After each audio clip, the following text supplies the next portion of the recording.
So welcome everybody to the open water scuba diving lecture number 1. And actually we're going to cover probably 4 lectures tonight. Before we get started, I did want to introduce my dive masters. I've got one full dive master, Maureen, and 2 dive masters in training, one of whom is with us right now. The other one hopefully will be joining soon. So let me toss it over to Maureen. Introduce yourself. Tell us when you got started and why you decided to get involved in leadership. So I actually started about 4 years ago with Gabrielle. I loved it, obviously. I kept doing it, and honestly, I think for me, the biggest thing was that I wanted to be able to give people the experiences that I got, and I wanted to show people how life-changing that this sport actually is, because I know for me personally, it has completely changed my life for so many good reasons. So Awesome. That's me. Fantastic. Bill, how about you? Yep, Bill, I've been diving for about 4 years, and I really enjoy it a lot. And I got into leadership because I enjoy working with other people. Great. And it looks like Ronnie's not with us yet, so we will go to him when he gets here. So why don't we go ahead and just say hello to everybody else. And normally I do this during, you're actually our first ever completely virtual class. So I'm glad you're here.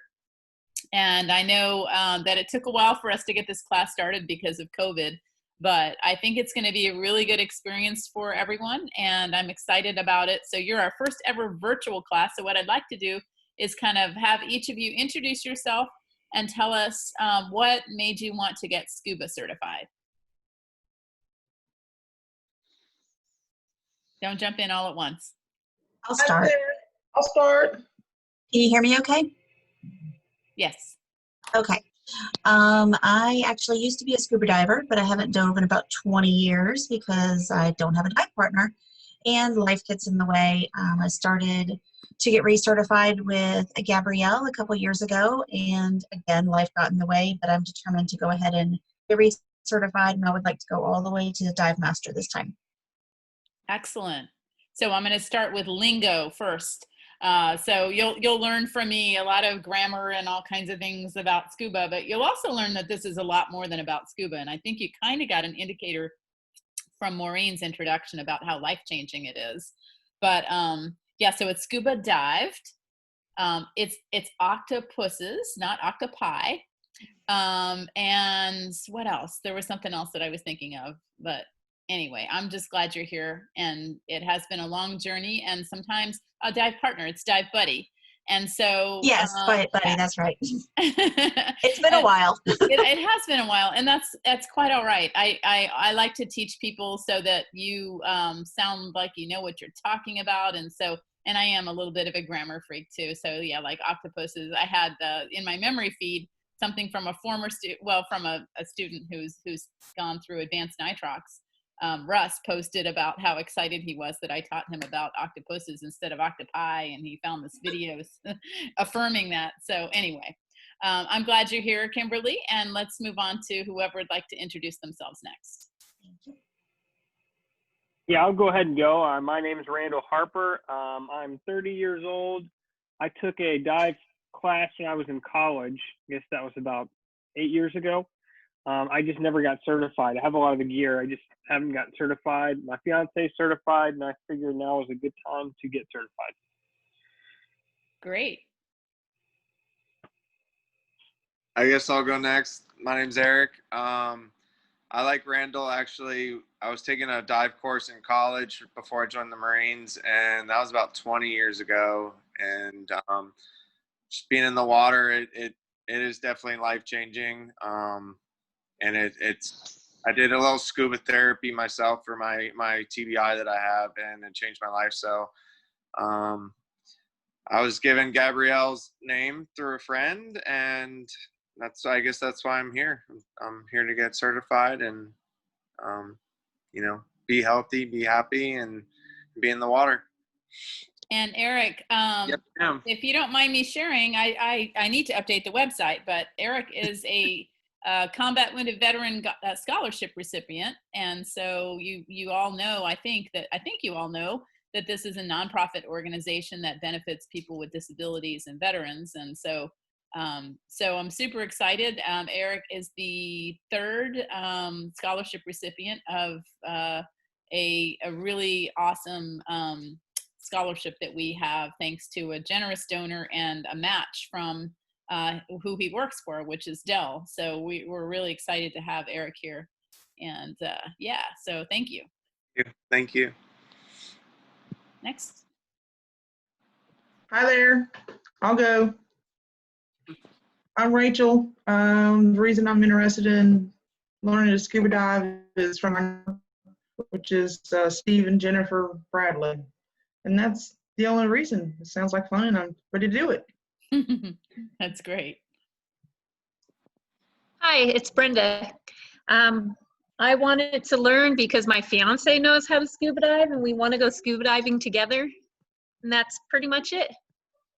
That's awesome. And I know we talked about it in the office, but for those of you who already have a dive buddy who is previously certified, I'm going to tell you now that you will end up being a better scuba diver than your buddy. I just promised you this because our training is very rigorous and it always happens that way. I've never had anyone leave the class and their dive buddy was like, oh my gosh, what did you do? You know, they're not a good diver. They're always like, okay, I probably should have learned a little bit more, or I should have refreshed or whatever. So anyway, I'm just telling you, you're going to come out being great dive buddies to those who are already certified, and you'll probably even be better. Your skills will be better because we're going to teach you the most current methods.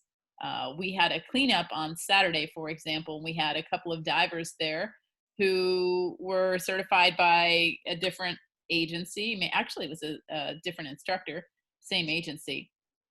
And they were told that they should wear 10% of their body weight. And none of this, if you don't know anything about diving, none of this is going to make sense until we actually get into teaching. But so this little tiny diver who probably weighed, I don't know, 85 pounds or something, was wearing something like 18 pounds of weight. And she was saying how she just can't get her pointsy right. She knows she's a bad diver. And I'm telling her, it's not you, it's that you're overweighted, you know. So we're going to teach you the right way and you're going to come out excellent divers.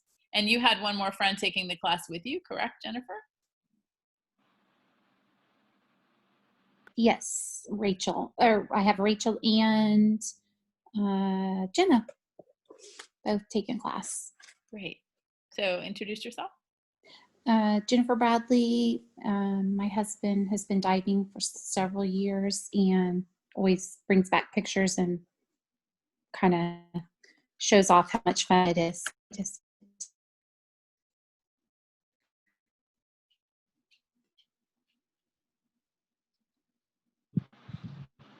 Very good. Your audio cut out on my end, so I only heard shows how much, and that's all I heard. So I'm assuming you said how great it was or how fun it was or something like that.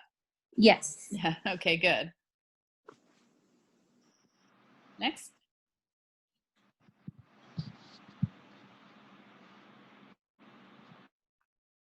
Jenna? Can you hear me? Yeah. Okay, so I'm Jenna, and I am taking the scuba class because of Jennifer and Rachel. Rachel is my aunt, and Jennifer is my friend. And I've never taken a dive class before, but you know, you only have one life, and why not be adventurous? So I'm excited. Awesome. Did we miss anyone?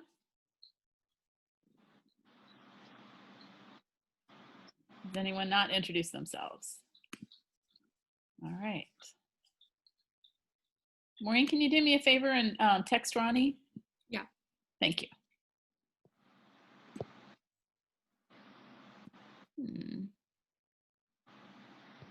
I am trying to find, hang on one moment. I'm having Zoom issues right now, so give me just a second here.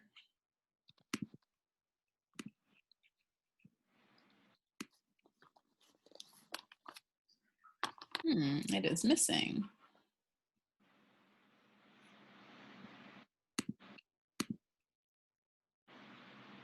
Interesting. Well, there it is. Okay. I was having a Zoom glitch. My apologies for that.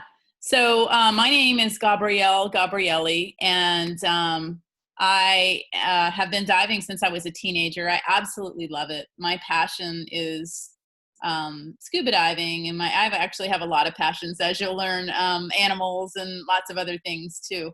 But and really just trying to make the world a better place is a big part of it. And so a lot of what I teach with scuba really parallels what I do for a living. I don't earn any money as a scuba instructor intentionally. It's a nonprofit organization. I get no salary. So everything that I do is volunteer work with scuba.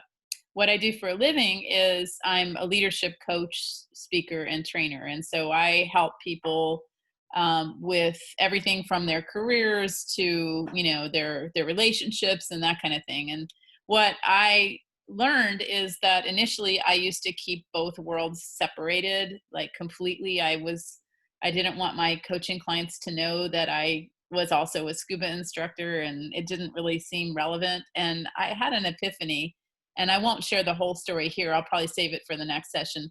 But I did have an epiphany, and I realized that they're completely the same thing.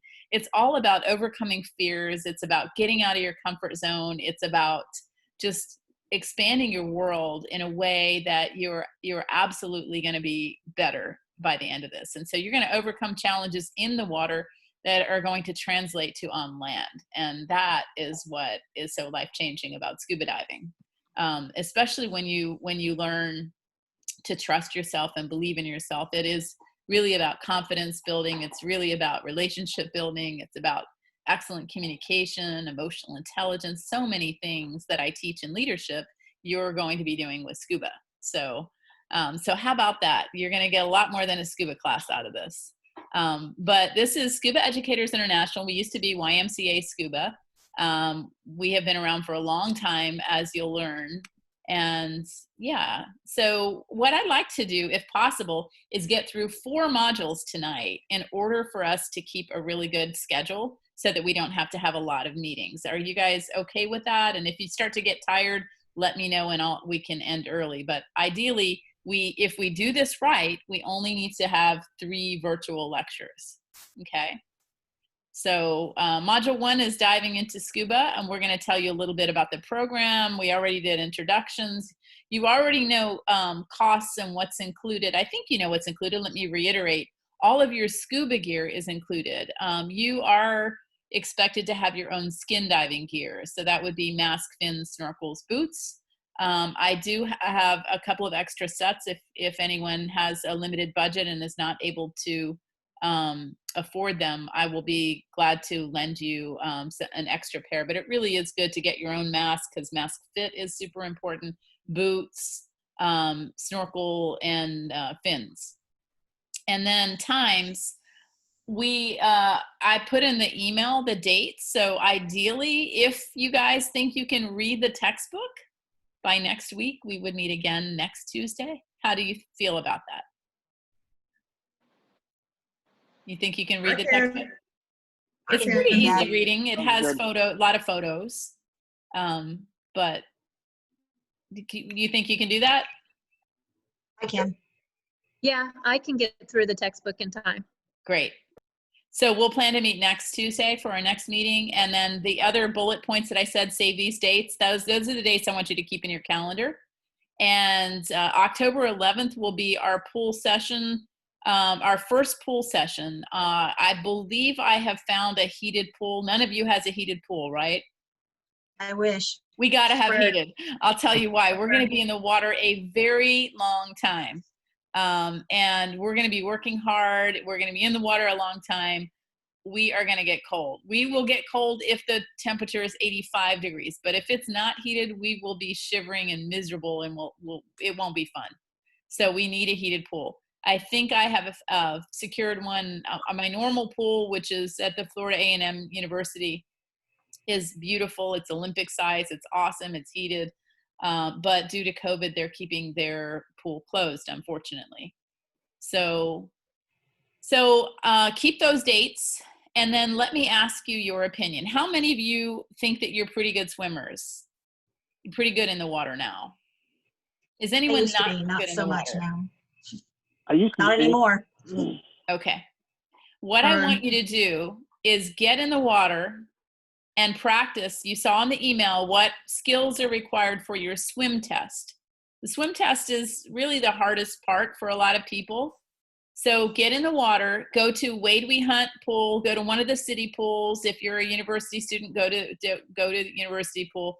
But I love the Wade We Hunt pool at Myers Park is a really great pool. Or you could go to Truesdale, get in the pool and start practicing. The underwater swim is the thing that seems to hang people up the worst, followed by the distance swim. But the distance swim, you can doggy paddle if you want to.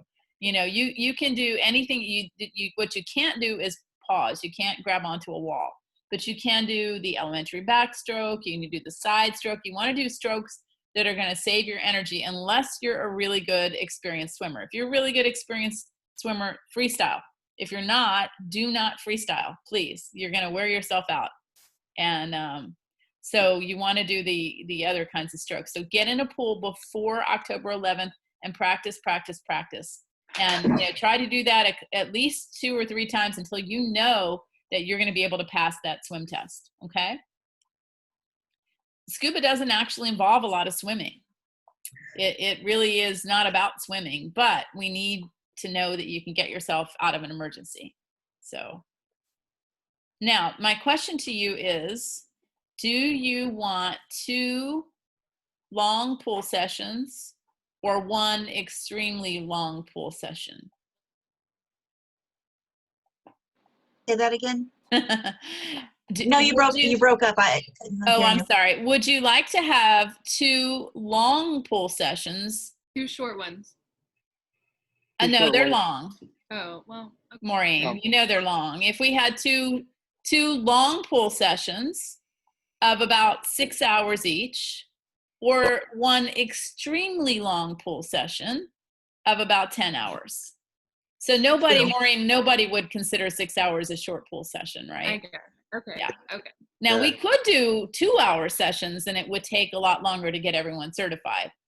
Like it'd probably be, maybe 6-7 times we need to meet. I think 2 Two. would be good. 2. Yeah. I You vote guys 2. All right, everyone wants 2? Yes. Okay, Yeah. so we're gonna need to look at our calendars. Does everyone have your calendar handy? Yes. All right, let's take a peek and see what other date we can come up with after October 11th.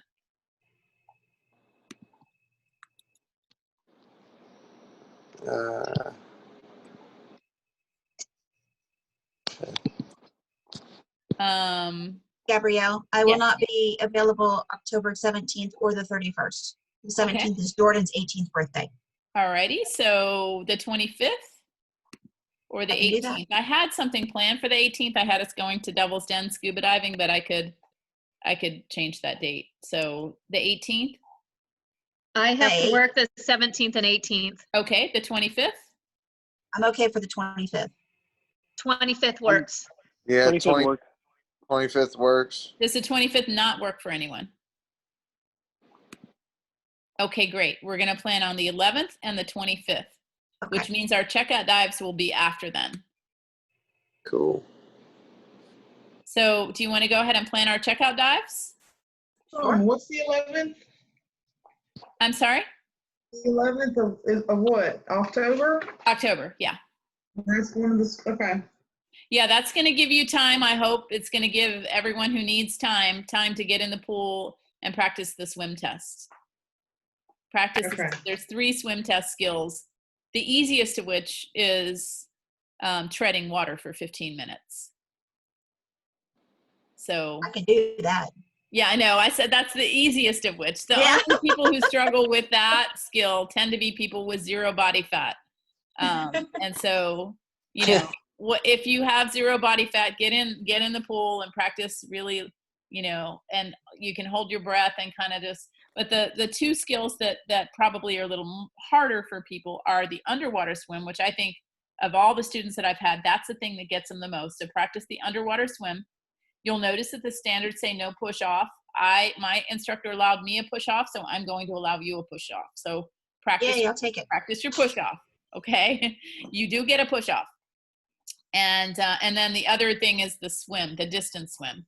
And so, you know, when you get to whatever pool you're going to use, find out how big it is and practice going back and forth in the pool. Now, just keep in mind, we're going to be using a private pool because of COVID. We can't use a public pool currently. So we're going to be in a smaller pool. So you're going to get a lot of opportunities to push off, including on the underwater swim, which actually is going to work in your favor. You're going to see a wall, you're going to turn, you're going to go the other direction and push off a second time. Okay? So would you like to start planning your checkout dives then? Sure. Okay. So does anyone have time during the week? Or does everyone work a weekday job? Yes, ma'am. Is anyone able to get off of work if they work a weekday? You can call in sick, Jennifer. I can probably do a Friday as long as I'm done by 2 p.m. Okay. So we could do Friday the 30th at Big Blue. Oh, we're heading out of town. Oh, I thought, was that The 30th, yeah, we're leaving the 30th. Won't be back until the 1st. I thought you said we could do a Friday. Not that Friday. Any day but that Friday. Oh, I see. Yeah, we're going out of town. Okay. So how about November 1st is a Sunday then? You said, can you do any other day of the week? Ooh, what about Possibly a Thursday. Thursday the 29th? I'm on call, Gabrielle, that day. Okay. Sorry. That's okay. Not everybody has to be available. Okay. I generally like to do the first set of dives in the springs and the second set in the ocean. So Yes. how is Sunday the 1st? Did Kimberly, did you say you're out of town then? No, the 1st, yeah, I'll be coming back. So We're going out of town for Halloween. Okay, so will you be back on the 1st? Not till late afternoon. Okay, all right.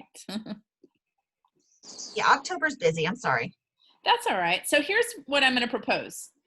We're going to do Thursday the 29th for everyone except for, tell me who cannot come on the 29th. Me, Eric. All right. Eric? Yes, ma'am. Anyone else? Now, the 29th would be here in town? Yeah. Oh, I can do that. I cannot do the 29th. Who was that, Rachel? Brenda. Brenda, okay. Rachel can. Okay, so everyone except for Eric and Brenda can do the 29th. It's just going to be local. It's going to be West Sister River Big Blue. So it'll be like a half day, not even. Okay. Okay, all right. So then for the rest of you. Oh, that sounds cold. End of October. You'd be surprised the water temperature is the same year round. Water temperature is the same year round. 68 to 72, all the springs are. Now, can everyone else be available on the 1st?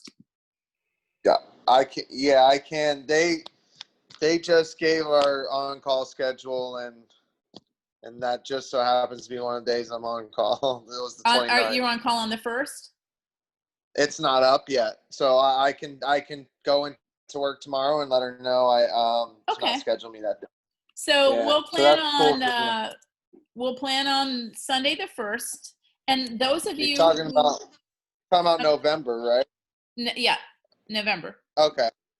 Those of you who made the Thursday dive, if you want to do a second spring dive, you are welcome to, and you'll actually officially be certified by then.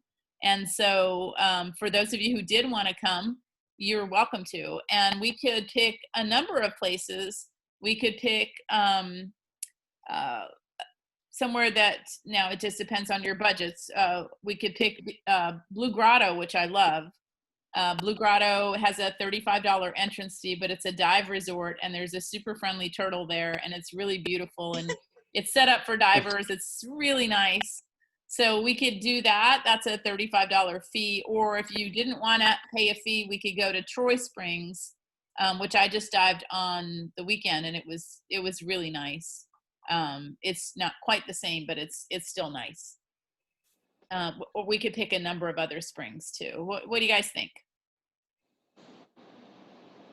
I'm indifferent. You're indifferent? Okay. I like the first one. All right. Does everyone want to give that a shot? And if you came on Thursday and don't want to pay for Sunday, you don't have to come. So let's do that. We're going to do Blue Grotto. Okay. And this is for Sunday the 1st, correct? Sunday the 1st, Blue Grotto. Blue Grotto. And I'll send lots of details, but I love Blue Grotto. It's awesome.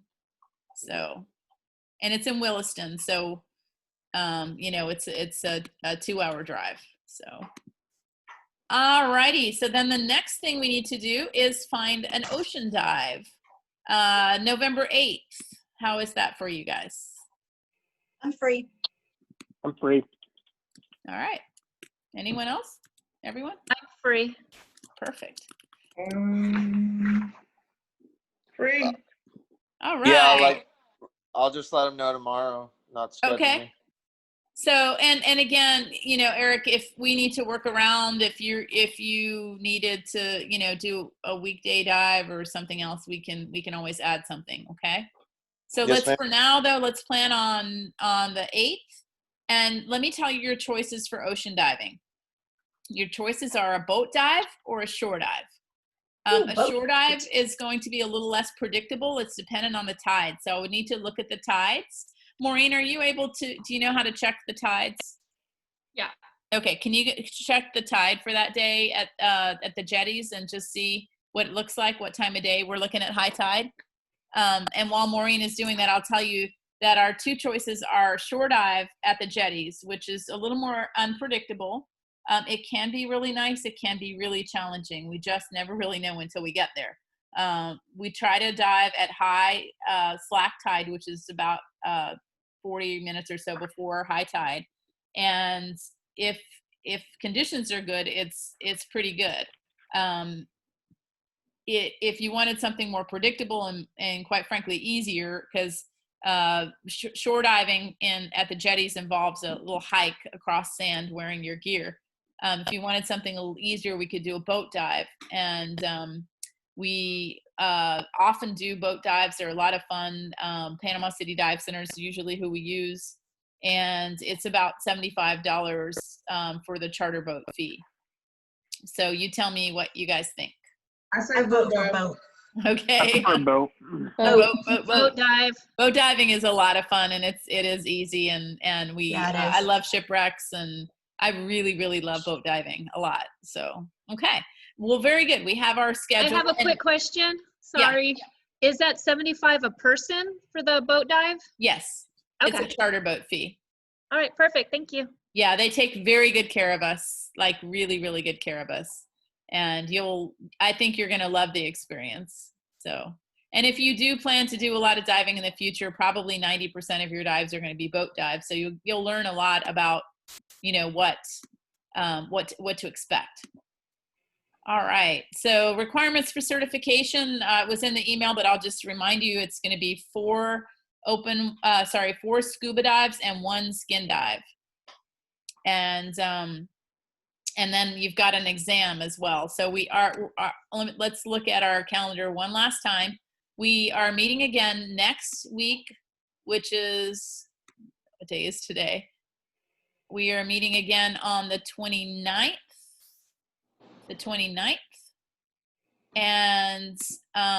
And are you possibly available on the 6th for your test? Is that another Tuesday? Yeah, it is. Yeah, it's fine with me.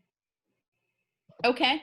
And be at you the know same what I time? might do? Here's what I might do, you guys. Again, this is a first here. What I may do is just email you the test and have you take the test and turn it in, and then we'll have a discussion.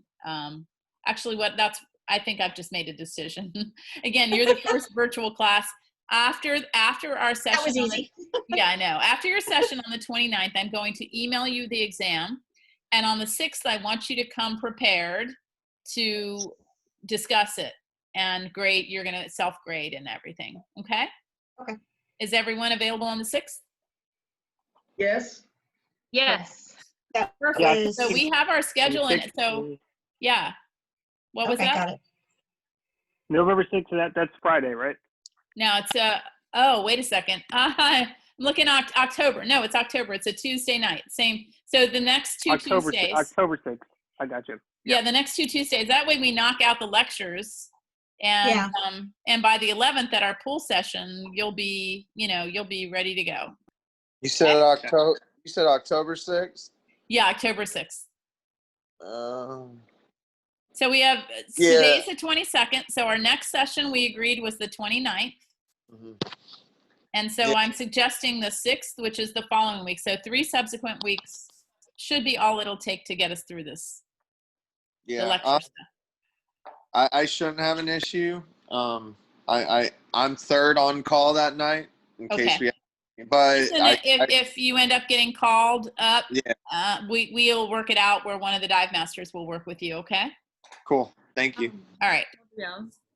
So now we have our schedule. Any other questions about the schedule? I don't Great. know if you need my help, but on the 1st, I am not available to help. It's okay. Okay, cool. Thanks. Just making sure. Yeah, that's all right. But thanks for letting me know. Of course. So why SEI diving? Why Scuba Educators International instead of one of the many other certifying agencies? Well, it's a longer course. We're really focused on your instruction. So you're going to get about 32 hours of class and pool hours. We focus on education first and then marketing. So SEI is not super great at marketing, although they're getting a little bit better. If you're on Instagram or anything, you'll see some really great posts. And Facebook too. We focus on diving comfort in the real world and have a concern for how students learn. So, and it's a chance to expand your life. When we talk about a concern for how students learn, I want you to know that I have a PhD in education. And so, a lot of the things that I teach people for a living are based on some principles that are going to help you retain that information. And so things like mnemonics and motivation and strategies that'll help you remember things so that you can apply them. And so I really like this agency because it is focused on education. And scuba diving is a chance to see the other half of our world. So what exactly does scuba mean? Who knows? Self-contained underwater breathing apparatus. What was that? Said self-contained underwater breathing apparatus. Very good. All right. And who do we have to thank for this? I used to know that.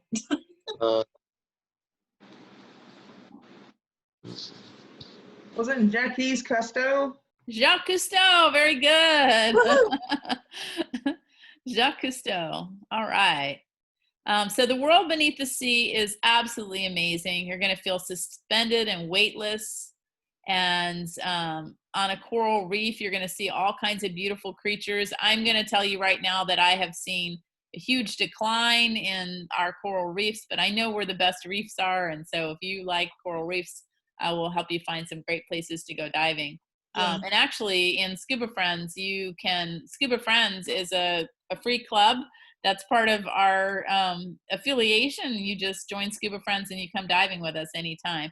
One of the benefits of getting certified through Life Worth Leading, this nonprofit organization, is that I don't ever want anything to be a barrier for people, and that includes finances.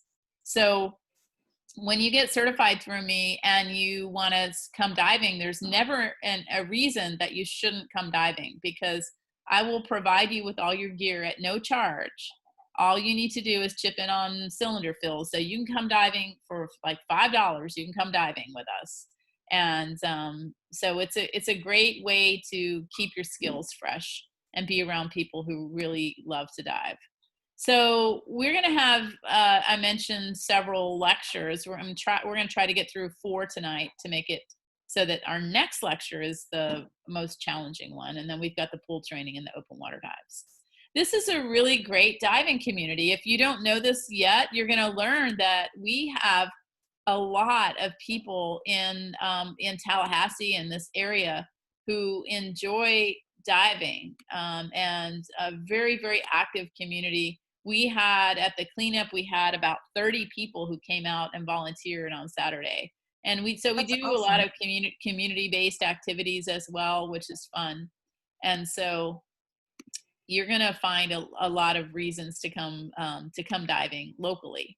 And then when you do the live aboard trips and those kind of things, which I love to dive. I've been to 87 countries and I've dived in most of them. You're going to be very experienced and confident as a diver.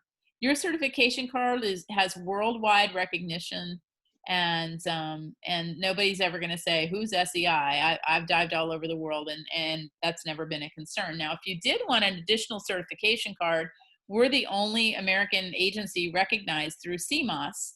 And for an extra $25 fee, you can get a second certification card that says CMOS on it, which is a European agency. So you're going to have, over the course of 2 days with your open water dives, 4 scuba dives and 1 skin dive, and your certification will be open water diver. Now, those of you who got your materials, has everyone gotten their materials, or does anyone still need to get them? Gabrielle, I still have everything from 2 years, as long as nothing has changed, I have it all. Great. It might have slightly changed, but it's not going to be significant. So okay. So everyone Then I have has it. their materials, right? Perfect. Good. So this is great. This hardly ever happens that we get this taken care of before the first day of class. So I'm super excited. So the most important thing for you to do right now is start reading your textbook. Okay. Now, if you did want to continue your training, like Kimberly said she did, Yes. there are a lot of options, and you can. I'm an instructor trainer, and so I can take you all the way up to instructor. In fact, Maureen is working on her assistant instructor now, and her next step will be instructor after that. So on the right side are leadership level, which is what I really recommend. And of course, to get there, you've got to do things like advanced diver level 2, level 3, and so on. We also have some specialty diving, some of which I like to teach and some of which I will never teach. I will never teach ice diving. I am a wimp when it comes to cold water. If you want to go ice diving, I know a great instructor for you in Indiana named Tom Laird, who actually wrote the textbook, and I will send you to him, okay? You will not ever catch me in ice diving. So, and then of course, diver rescue and accident management is a really good one as well. So let's continue. You, in your course materials, should have a textbook, workbook, homework, class notes, and I mentioned to those of you who picked up the materials that you are welcome to follow along as we lecture tonight. You're welcome to follow along with the classroom notes if you want. Things are intentionally out of order to keep your brain engaged so that you're not just writing things down. The homework assignments are completely up to you. I taught scuba at FSU, and we would check everybody's homework assignments. You're grown-ups here. We're not going to check your homework. So you don't have to do the homework, but if you really want to make sure that you get everything, you can. There's also a logbook and dive tables, and the dive tables are waterproof. The dive table is waterproof. Now, some of you emailed me, Kimberly, you were one of them who emailed me your form, and I need you to get a witness. I'm not technically supposed to be the witness on your form. Okay. So if you could do that. And then those of you like Eric, I know you're still waiting to get medical sign off. Yeah, I didn't even hear from him yet, so. As long as you get it before the 11th, we're good. But obviously the sooner the better, because you don't want anything, to come up. So, Yes, ma'am. Right? Yes, ma'am. So for anyone who hasn't done the forms yet, that's really important. So Maureen, at which slide are you taking over? Here? This one. Yay! Welcome, Maureen is gonna take over. Go for it. Okay, so first off, we're going to talk about the beginnings of diving. So as we've already kind of covered, Jacques Cousteau is who we have to thank for this. He came up with demand scuba in 1943, but free diving actually dates back to 3000 BC. Air compressors were invented, and then they kind of decided to do helmet dives. And that was obviously because of the air compressors, and that was in 1837. So it's come a long way since then. The first YMCA instructor course was in 1959. It's actually the same thing as SEI, as we've already discussed. They're the same. So they became SEI in 2008 because the economy crashed, which is why decided and then a couple of instructors decided that it was worth it, so they decided to keep going with SEI. And then are you gonna flip slides, or how do I? Neat. Okay. I'm so sorry about that. Okay. So my apologies. I will pay better attention. I was thinking you had control of this. Yeah, go ahead. Oh, that's okay. I got it. So next we're going to talk about the risk. Of course, obviously there's risk. We're doing a very dangerous activity, and there are a lot of risks that come along with that. So a couple of those would be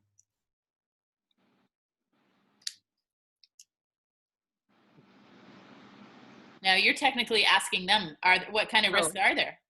okay. What does anybody know any risk that may be associated with it? Like getting the bends.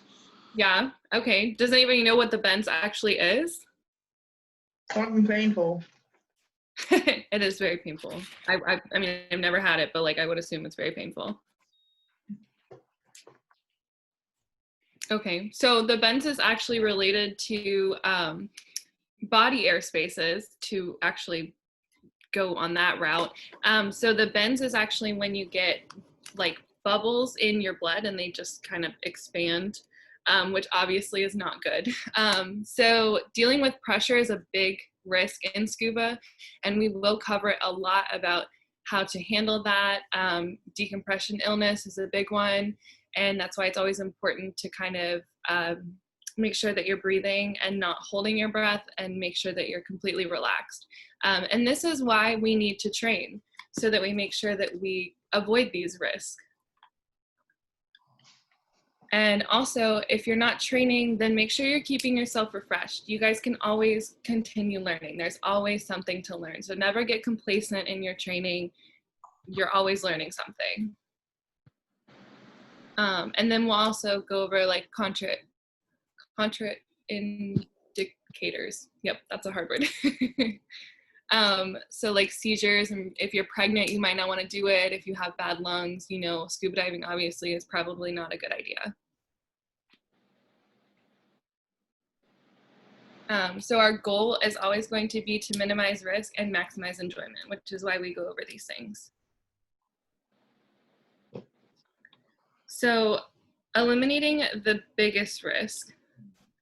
Always exhale on ascent when on scuba. So this is actually our cardinal rule. And so never holding your breath is super important. And in the pool sessions, we'll actually swim up to you. If you're holding your breath, we'll swim up to you and we'll tap on your mouth to make you blow bubbles. It's super important that you don't hold your breath, because if you're coming up, your lungs are expanding, and if you have too much air in there, then it's going to put too much pressure, and it could cause your lungs to explode, which like isn't a super big thing, but kind of a big thing. So all of you guys are actually covered under Dan Insurance, which is going to their headquarters is located in Durham, North Carolina. They're actually really great. They offer personal like insurance or injury insurance if you do scuba diving activity.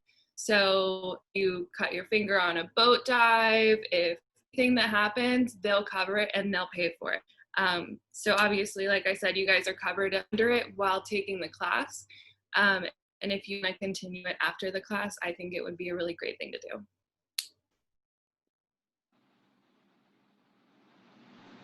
So the first thing that we're going to talk about is skin diving equipment. I know we've already touched a little bit on this, but we're going to go over a couple more. So your first gear you guys should have is mask, fins, and snorkels. And then we're going to go over like which ones you might want and which ones to kind of avoid. But these are what they all look like. So when you're choosing a mask, it's super important that you don't just go for the color you want. You want to make sure that you go for the one that fits correctly. So that's the most important thing to do. If you have facial hair, if you're a man and you have facial hair, it's going to be kind of more difficult to get a seal on your face. So you can either use Aquaphor or Vaseline and kind of put it over the hair, and then that'll help kind of get you a good seal, or you could just shave if you wanted to. I mean, if you're that die-hard about it. And also, if you guys go to Coral Reef, which is the local dive shop, they'll actually help you fit your mask, and everybody there is so nice, and they'll make sure that you get a good mask that you really like and that fits you very well. What is this image showing of the person with the mask on in the mirror? So this is showing somebody actually trying to fit a mask. So the easiest way to make sure that a mask fits you properly is to put it on your face and kind of breathe in a little bit through your nose and feel and make sure that it creates a seal all the way around your face. If you breathe in through your nose and one part of it doesn't stick, or you can kind of keep breathing in, it doesn't make a little suction, then it's probably not a good fit for you. Good. So if anybody wears contacts and has really bad vision, you can get corrective lenses in your mask. You can specially order them. Does anybody wear contacts? Or anything? No? Okay. Well, if you do wear contacts, I know a lot of divers that actually wear their contacts and don't ever have a problem or lose them. It's really, honestly, I would just recommend bringing a backup pair if you're gonna wear your contacts, just in case one does fall out. But most of the time, I know people dive with their contacts and they're completely fine. So you should be okay. Yeah, I'm a contact wearer, and I can tell you I wear glasses and contacts. But personally, I think in close to 3,000 dives, I've only lost one contact 2 times. And once I was in where was I? It was my last trip was Indonesia. I was in Indonesia and in Bali, and the dive master helped me retrieve it. It was on my cheek when I got out of the water, and and I poked it back in my eye. But it really is, for me, if your vision is bad, you don't really want to have a mask with corrective lenses, or you've got to have your glasses nearby all the time. So, but it is an option. It is a nice option. So. So we're gonna talk about snorkels next. They do come in like all different kinds of shapes and sizes, and there are so many to choose from. What you're not going to want to get with a snorkel is one that looks like this red one on the like inner left over here. That's actually a dry snorkel, and they honestly, in my opinion, I don't think that anyone should ever have them. I think there's a lot of reasons to not get a dry snorkel, but I know for me, one of the main ones is like, you can use a regular snorkel like this one on the left. You can use that as a personal protection barrier for mouth to mouth. If you ever had to do any type of rescue, you can use those for those.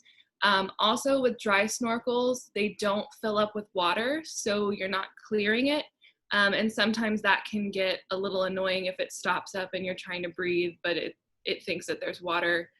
So I would just recommend getting just a plain old normal snorkel. It doesn't have to be fancy. These are just not something that you really need to go like all out on. So we're gonna talk about choosing fins. Most people that I know don't like the split fins, which is gonna be the ones on the far right. I know a lot of people that I've heard of, they give them leg cramps. Yeah, so, I'm one of them. I hate them. Yeah, exactly.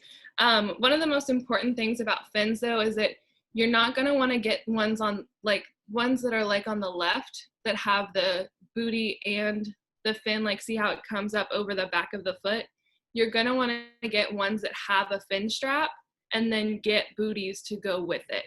And when you're picking out your booties, you wanna make sure that you're getting ones that cover the ankle and aren't just short and go below the ankle. Like you wanna make sure that they're tall enough so that they cover everything, because we do a lot of dives in springs, and those get really cold, so you want to make sure that you're completely covered. Yeah, so the ones that Maureen was referring to are called summer boots. So you don't want to get like the summer ones. You're going to be miserable when it's in cold water. So good. All right. So I believe at this point I'm shifting gears to Ronnie, right? So I'm going to stop sharing. Ronnie, if you could introduce yourself. Okay. Hey, I'm Ronnie Ahmed. I've been diving for about 5 years now, and I'm working on Dive Master. And if anyone got the email with the link to the article, Ronnie was just featured in a magazine, and he is a scholarship recipient. He's an excellent diver, and I'm just super excited he's here too. So, all right. Take it away. Okay. So can anyone tell me what one of the similarities between these two structures are?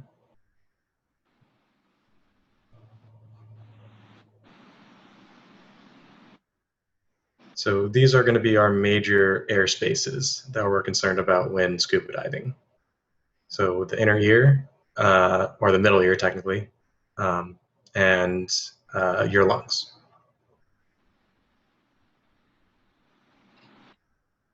So respiration and circulation.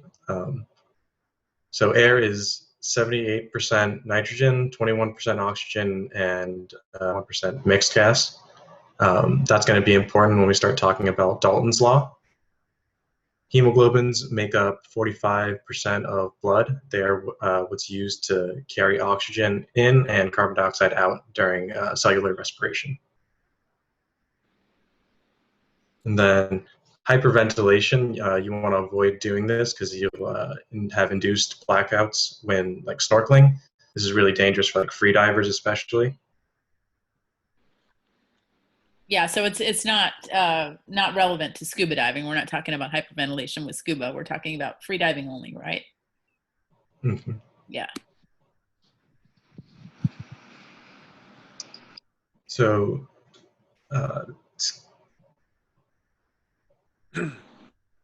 so this is essentially showing your gas intake on subsequent dives, and part of the reason that you need to worry about off-gassing and safety stops. So one of the things to keep in mind between air and water is the density of water is 800 times greater than air. You have a lot more drag in water, so anything sticking off of you or hanging off is going to increase that drag force. Obviously, the tank is the cylinder is a large part of it. Light travels slower in water, but sound actually travels faster in water. And then there's also buoyancy, which we'll have to worry a lot about with like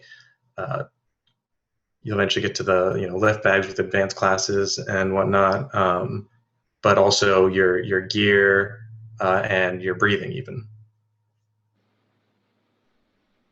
And then this is 1 atmosphere, so 14.7 psi, which for us as we go down in depth, every 33 feet of seawater is an additional atmosphere, which is going to be important for Boyle's law. So essentially, with Boyle's law, what this graph is showing is at the surface we have 1 atmosphere absolute, which is the pressure of the atmosphere on top of us. So if you were to take, let's say it was 1 cubic foot of air and pull it down to 33 feet of seawater, it would get compressed to half of its capacity, or of its its capacity. And if you were to go down further, you would do it. So another atmosphere down, you do a third. Another atmosphere down, you do a fourth. Same principle also works in the reverse. So let's say you had 1 cubic foot of air at 99 feet of seawater, and you were to take that up to the surface, it would now be, does anyone know?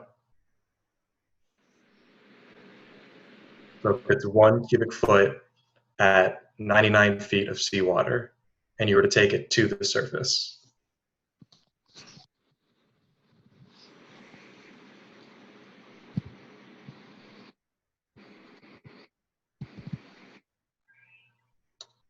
So one of the ways you can think about this is the graph is showing it going down.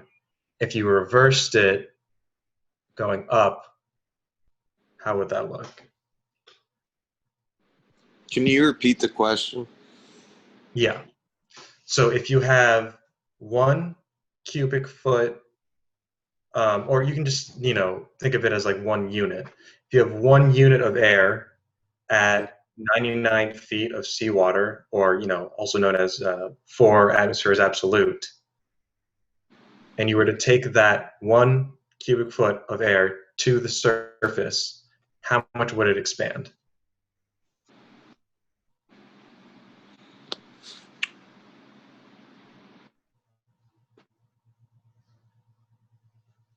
So in the graph, it's showing. So if you were to take, yes, exactly. 4 times. So exactly that much. Yep. So instead of compressing it a fourth, it expands it a fourth. Right. Exactly. And then this gas law is going to be important for a ton of reasons: breathing, squeezes, physiology, medical stuff, and even storage.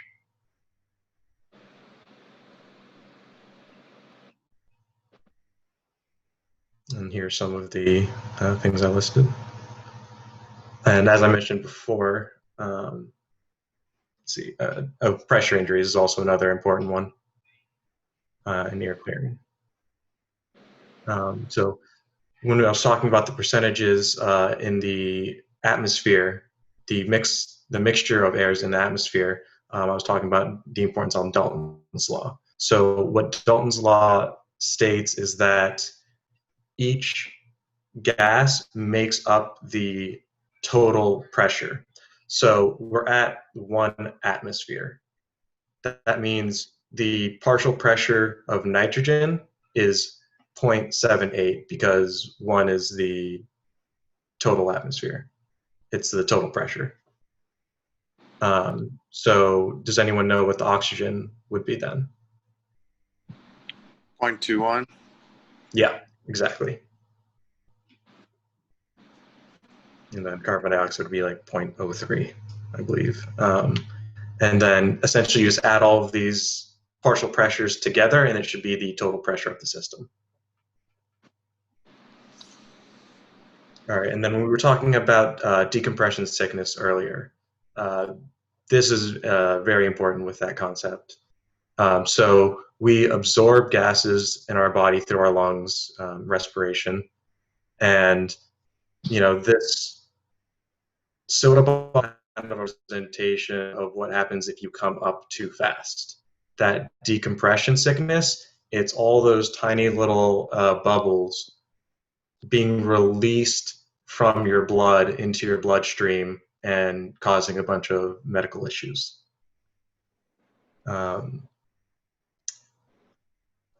Obviously, pressure is going to be important with this concept. And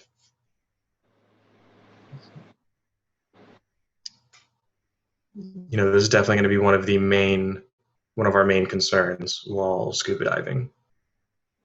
Keeping track of your ascent rate and breathing. So this Boyle's law is also important with air consumption. So at the surface, you're going to spend spend air a lot slower than at depth, and that's because of the compression of the air in the tank, actually. So if you remember how the so at 33 feet of seawater, the air in the tank would be compressed to half of its original volume, which means for every breath that you're taking, assuming you're fully filling your lungs, you are breathing out twice as much air at a time because of the compression. And then that carries over, like I was saying, to 4 atmospheres total at 99 feet of seawater for 1/4 hour in this example. So that this example is talking about breathing rates, just to clarify. So heat loss is also important when talking about physics. We have a lot of really blessed diving in Florida, where a lot of our diving isn't using a really, really thick wetsuits. I'm kind of tiny, so I use a lot, but and a rash guard, nice heated rash guard that Gabrielle got for me, and I try to stay warm as much as possible. I don't like being cold. And then if you really want to stay warm, I guess you could do dry suits as well, but that's a whole nother course. Hey, Ronnie, at what temperature do people need to wear a wetsuit? I think most people wear a wetsuit at is 80 degrees. Yes, 80 degrees. That is a test question. So 80 degrees. So some people think it's, a lot cooler than that, but our core body temperature is typically between, 97, 98 degrees. And so we're going to get cold. That's why I was saying, like in a pool, if it's not heated this time of year, we'll be freezing. So, okay.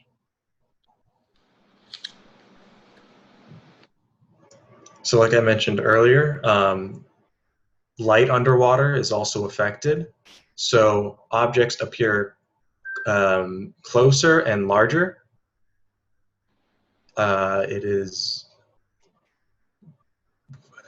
sorry, I can't quite remember the exact numbers. I can't do the math on the spot. It's okay. It's 3/4 and 4/3. But all you need to know is that if you're looking at a fish that appears to be 6 feet away, it's actually 8 feet away. And if you think that a fish is really 4 feet big, it's actually only 3 feet big, right?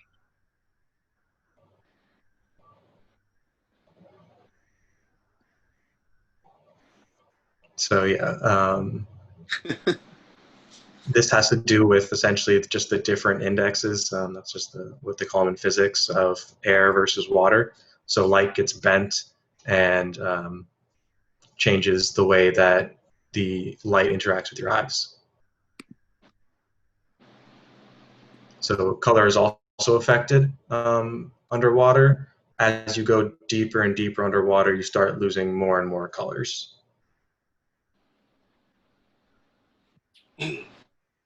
So, like I mentioned earlier, while light moves slower underwater, sound actually moves faster underwater. So one of the problems this makes is that you can't tell directions, and the reason that is the way that we tell direction is the difference in times that sound takes to travel to each ear, and then we triangulate it with our brain. Underwater, it travels, I think it's 4, maybe 5 times faster. So it actually reaches both of your ears at the same time, which is why a lot of times underwater you won't be able to tell which direction the boat's coming from or anything like that. Great. So thank you, Ronnie. That was module 1. We talked a little bit about, and you, by the way, I don't think I mentioned this previously. We're going to throw a lot of information at you tonight. It's going to make more sense as you read the book. You're going to hear a lot of the same stuff, and it's going to help reinforce what we're teaching. Also, you're going to hear us repeating some of the same things, and repetition in a different way is going to help you retain that information. So that was module 1. We talked about Anatomy, effects in water, respiration, circulation, buoyancy, drag, light, sound, and pressure, all caused by changes in density. So now we're going to talk about challenges going underwater, your body, mind, and diving, module 2. And that will include things like physics, thermal adjustments, buoyancy, breathing, heart, lungs, in-gassing, out-gassing, and mobility adjustments. So, and Bill, I'm trying to remember where you're coming in here. Aren't you coming in here soon, Bill? Next slide, Gabrielle. All right, thank you very much. What's interesting is with Zoom, it's not allowing me to see the slide number, so this is where I'm starting. I don't see the slide number, so it's like I don't know what number I'm on. But anyway, the physical differences Ronnie mentioned between air and water. So diving physics is very important to know. We're going to talk next about applying those laws of physics, how different laws affect our bodies, and then what we need to do to make adjustments, including with depth, pressure, volumes, and gas consumption and absorption.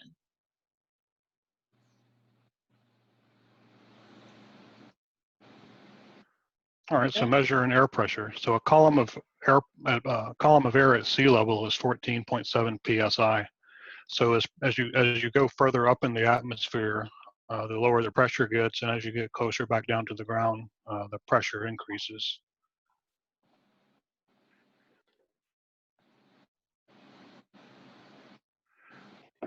Next, we have Boyle's law with his 10 pints balloon.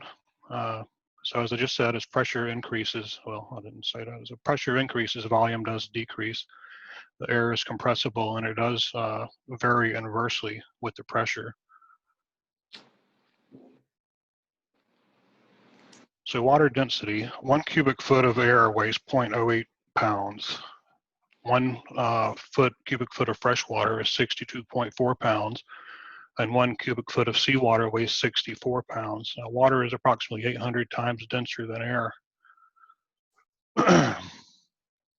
So measuring water in PSI, 33 feet of seawater is 14.7 PSI. And if you take the 14.7 PSI that you get from the air pressure at 33 feet, you would be at 29.4 PSI total pressure for your 33-foot dive. Now measuring an atmosphere is absolute. So you start off at sea level with one atmosphere, which is the air above you. If you go down to 33 feet, you'll get to 2 atmospheres. If you go down to 66 foot, you will get to 3 atmospheres, absolute. And if you go down to 99 feet, you'll get to 4 atmospheres, absolute. If we take that same thing and we take a 1 pint balloon at the surface. Ask them, Bill. Ask them. Don't tell them. What do you think would happen if you took it down to 33 feet? How much air would you have at that point? Half pint. That's right, a half pint. I think Ronnie spoke about this earlier a little bit too. At 66 feet, what do you think would have? A third. That's right. And anyone who want to guess at 99, or does anyone know 99 feet, 4 atmospheres? 4. That's right. You got it. 1/4. So lungs on scuba.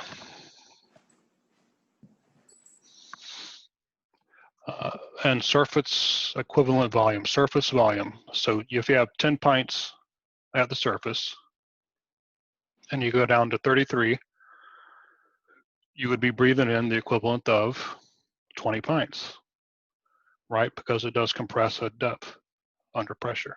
66 foot would be 30 pints, and 99 foot would be 40 pints. So why does a scuba diver need to exhale on ascent? I think Ronnie spoke about this earlier a little bit too, because going back up, that air decompresses and expands, and you could cause yourself a lung expansion injury if you don't. So the cardinal rule for scuba diving, always breathe and never hold your breath when breathing from scuba, else you could have an overexpansion injury, which you don't want. To talk a little bit about thermal adjustments. So hypothermia occurs a lot quicker in water than it might in air. So underwater, you'll lose about 25 times, you have 25 times greater heat loss than you would in air. Some of the areas of the greatest heat loss would be your head and neck, your underarms, your torso, your hands, abdomen and groin, and your feet. You also want to watch out for overheating or heat exhaustion or heat stroke. One thing to watch out for, especially, is not putting on a thermal suit or a wetsuit too long before you go diving, because they hold a lot of heat and can cause overheat if you go to overexert yourself. Yeah, so in Florida, we really have to worry more about overheating.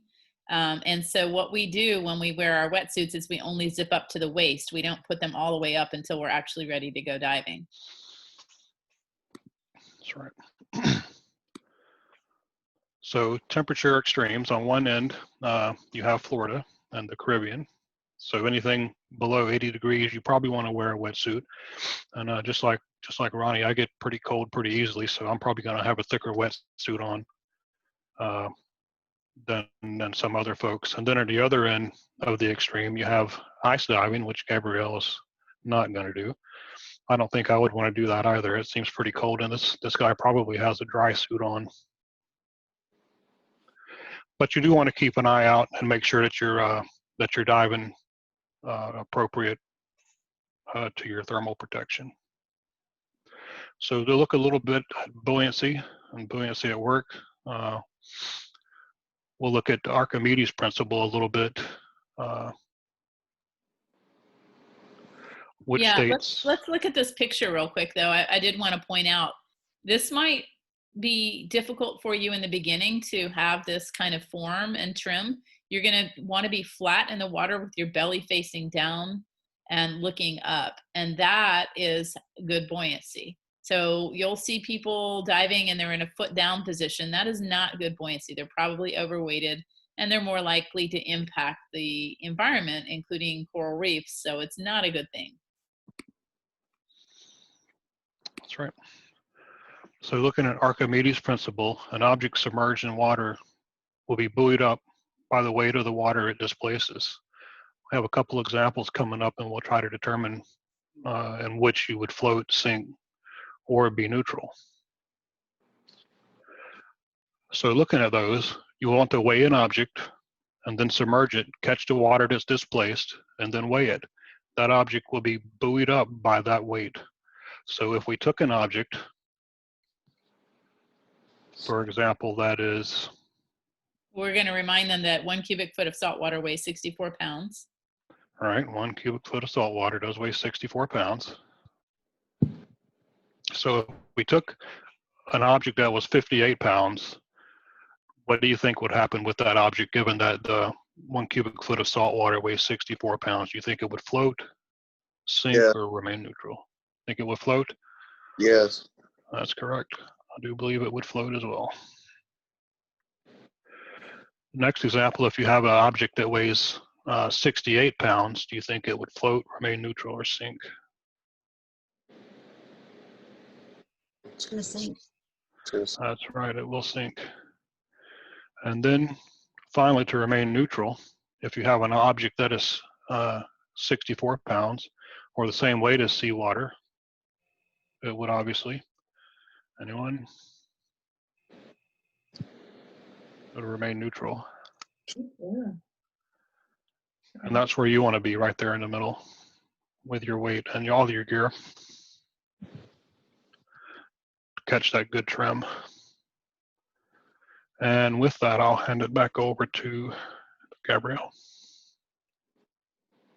So there's a lot of things that can affect buoyancy, including the size and weight of the diver, the kind of equipment that they wear, how much weight. I've mentioned several times people tend to be overweighted when they dive, thickness of the wetsuit. So thinking about some of the things that have been taught to you so far, let's just imagine for a moment that we are diving.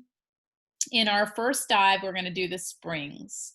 And let's just say that the water temperature is going to be 68 to 72, which is what all the springs are pretty much year round. Now, Blue Grotto's almost always 73, so it's a little bit warmer. But let's just say that our next dive after that is going to be in the ocean, and let's just pretend that it's going to be 85 degrees, which it is right now, which is beautiful, but it probably won't quite be that, but we're just going to pretend. So let's just say that the ocean is 85 degrees, and we are going to not wear a wetsuit, or we're going to wear a thinner wetsuit. We're not going to wear one. So we have a thick wetsuit on in the spring, and then we go in the ocean. Are we going to need to add or remove weight? You add weight in the ocean. You have to add weight. If we are wearing a thinner wetsuit, not wearing a wetsuit, we wore a 5 mil wetsuit in the spring, and we're not wearing one in the ocean. You're going to be freezing your butt off. No, I just said it's 85 degrees. Oh. Oh. You guys heard me say that, right? Mm-hmm. Okay.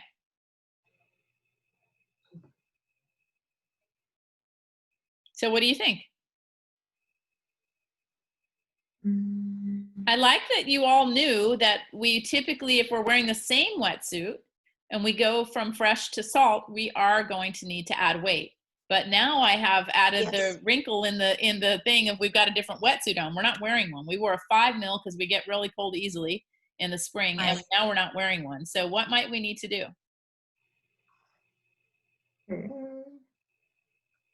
Remove weight to account for the wetsuit. Yeah, we might just need to remove weight. Now, if we wore a 3 mil, it might be a wash, you know. But if we wore a 5 mil, we might actually need to take a couple pounds out because we're not wearing that thick wetsuit. So, amount of error in the buoyancy compensator. We haven't talked about what a BC is, or a BCD, buoyancy compensation device. But this is going to be a little jacket that you're going to wear that you're going to inflate and deflate. But obviously, the more air you add, that's going to affect buoyancy too. Amount of air in the cylinder is another thing. And so you've heard a couple people call it a tank. The correct terminology is cylinder. The amount of air in the cylinder is going to affect your buoyancy. It's going to be heavier at the beginning and lighter as it starts to get emptier. Amount of air in the lungs. For brand new divers, this is the biggest challenge. When you're stressed out, you are going to hold air in your lungs, and it is going to impact your buoyancy. And then wetsuit compression at depth.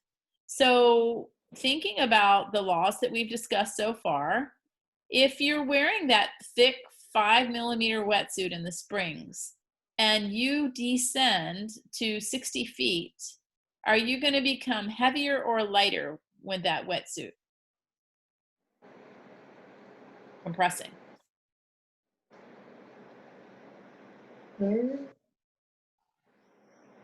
The wetsuit compresses, so air is removed from the wetsuit as it compresses, and you're going deeper. Heavier. Heavier. You're going to become heavier, so you're going to need to add air to your BC to compensate for that. Also, items carried on the dive. I love photography. I love underwater photography. I have had the pleasure of teaching underwater photography in the Galapagos Islands on a liveaboard. I mean, what kind of dream is that? So I always carry things on the dives, including a camera. Now, I used to carry a really huge camera, but I've discovered that that a smaller camera works really nice too. But you might carry other things. You might carry a knife. You might carry, you know, to cut fishing line. You might carry, what else would you carry? What else would you carry, guys? What do you think? Spear gun. A spear gun? Sure. But not anytime soon. You got to get a lot of experience under your belt before you start hunting. The thrill of the kill tends to make people bad divers if they're not experienced. So what else might you carry? A knife. Uh-huh. What else? Flashlight. Yeah, good. A flashlight. A lot of us carry flashlights. A little net. A little what? A little net, a little bag. Sure. Yeah, Maybe. I carry those all the time. You know, that's a good one. Let me tell you, on Sunday, I filled my big net bag, and so did Maureen, filled hers with tons of debris. We were at Cherokee Sink, and I'm telling you, it was so heavy. Mine was so heavy. I had a lot of bottles instead of just cans, and man, it was intense. So yeah, you can carry all kinds of things. And we already talked about fresh versus salt water. So you're going to make adjustments in your BC, and then even in your breathing throughout the dive, which is going to impact your buoyancy. So buoyancy at depth, when a diver is negatively buoyant, they could look kind of like this. When they're positively buoyant, this means they're probably either underweighted or holding air in their lungs. They're in a head down position, a foot up position. And when they're neutral, they are flat in the water. And so we want to be flat in the water because it's going to result in less resistance and less work, which in turn is going to help you with air consumption and a lot of other things. So we're going to talk a little bit about how pressure affects us, including the air spaces in our body. We have a lot of air spaces, and the water will reveal itself to you. Does anyone in this class have issues with their sinuses very often, or their ears? I have had 2 sinus surgeries, but that was back in 2005 and 2006. I haven't had issues since. Okay, have you free dived or anything to the point of needing to clear your ears? No problems on planes, anything like that? No, I can clear just fine. Great. Yeah. So nobody else has? If you ever do have any sinus issues, you want to take a Sudafed before diving. It'll help a lot. And then ears, we'll talk about ways to protect your ears. Ears tend to be a much more important concern when diving. So ear changes under pressure. When eardrum looks normal, it kind of looks like this. When it's squeezing, it's pushing in. And then when you have reverse block, it's actually pushing out. Ears are super important to diving, and you want to clear early and often. So you actually want to clear before you descend, and you want to clear the entire way as you are diving, the entire way as you descend, and pretty much once you get below the first atmosphere absolute, which what is 2 atmospheres absolute? What depth are we talking about?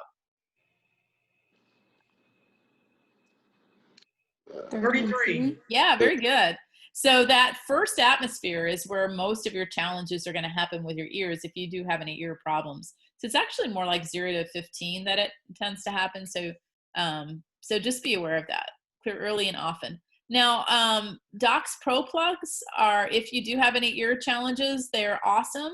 I happen to be a distributor for them, and they are vented. They're the only vented earplugs on the market that are meant for diving. They're not going to keep water completely out of your ear, but they are going to protect your ears. And everyone that's got them from me tells me over and over again, including the couple that I went diving with. Actually, the cleanup was on Saturday. I went diving with them on Sunday. They told me the guy told me that it was like night and day difference. He didn't have them previously on his first dive. He got the Pro Plugs. He was like, oh my gosh, what a huge difference. And so I personally carry a pair with me everywhere, and they're just a nice way to help with ear clearing. So and I sell them only in the color red intentionally because I used to dive with people and we had clear ones, and someone dropped one in a parking lot at the Blue Heron Bridge one day, and we searched and searched and never found it. And it was like, okay, red is a good color. So they're $15 for a pair, and if you want the tethered one that has a line, it's $20. So let me know if anyone's interested in those, and I can bring them to the pool session. So do you know how to clear your ears already? Yes. Does anyone not know? Let's practice the Valsalva maneuver together. This is where you are going to gently force the air up the eustachian tubes. You don't want to blow really hard. And trust me on this, I've had students who have done this. Don't mash the heck out of your nose, okay? Do not, you're like, I had a girl in my class and she was getting bloody noses every time I was like, what is happening? And I'm like, how, in the beginning, I couldn't figure it out. I'm like, how hard are you squeezing your nose? And I said, show me on my hand. I'm like, what are you doing? You don't need to do that, okay? It doesn't take a lot of pressure. Right now, just gently squeeze your nose, okay? And everyone blow out. You feel it? You feel it in your ears? Oh, yes. Okay. Anyone not feel it? Good. You want to equalize every 2 to 4 feet on descent. But what happens on ascent? Do you think you need to clear? Yes, I think so. Yeah, that's, it's not as much, it's not as hard. It just kind of happens a little more naturally, but yeah. So there are also going to be breathing adjustments that you need to do and you need to be aware of. You don't want to have lung overexpansion. That's already been mentioned a couple of times. You don't want to skip breathe. This is something that I've seen, especially people in other countries, like dive masters in third world countries. They will try to save their air and they'll breathe every other breath. Don't do that. Just breathe normally. Just breathe normally. And you definitely want to have clean breathing gas. It's really not a concern in the States, but in other places where you dive, you want to check the ratings and reviews and make sure they haven't had any incidents of bad gas. The cardinal rule of diving, again, is always breathe, never hold your breath. If you don't do this, you're going to end up with some bad things like pulmonary barotrauma. What do you think that means? The bends. No. And by the way, I don't use words like the bends. That's a slang term. It's decompression sickness is the correct term, but pulmonary barotrauma is very different than decompression sickness. What do you think barotrauma means? Anyone with a medical background or any? So has something to do with barometrics, maybe? Yeah, baro pressure, trauma, injury, right? So blood. Yeah, lung injuries, right? So these are things like pneumothorax, mediastinal emphysema, and subcutaneous emphysema, as well as arterial gas embolisms. These are not good things. So you don't get these if you are a good, safe diver who doesn't hold your breath. Heart and lungs, you're going to be working hard when you're scuba diving. Your heart's going to work 1.3 to 1.5 times harder than at rest. And so things like water pressure, workload, colder water, stress are going to impact your heart rate. And so you need to be physically fit to dive. There are also going to be equilibrium adjustments. We mentioned ears a few times already. There are some things that may happen, such as alternobaric vertigo, which is something that I experienced in the Philippines. Only of all my dives, it's only happened to me one time, and it was really disconcerting. It was on the way back up. I'd been fighting a sinus issue all week, and I was on the way back up and couldn't quite clear, and I felt very dizzy. It wasn't horrible, but it still was disconcerting to have vertigo underwater. Much more common, though, that's pretty rare. Much more common, it's going to be seasickness. How many of you have ever been seasick on a boat before? I have. Okay, I am going to suggest now, Kimberly, you're the one who just said that, right? Yes, but that was from the fumes. I've been on boats many times. This is just the fumes. That's what made me sick. Yeah, the fumes get me too. The diesel fumes really get me. And so you want to ideally ride mid-boat. You don't want to be near the back of the boat where you're going to inhale all those fumes. You want to keep your eyes on the horizon. You want to watch what you eat and the smell of diesel or anything else. But also don't close your eyes. Do not go under. And take something to help.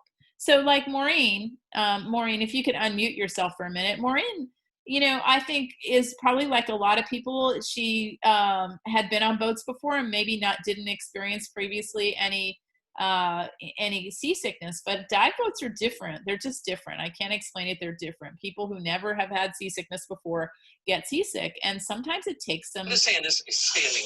Sometimes it takes some tweaking to figure out what works for your body.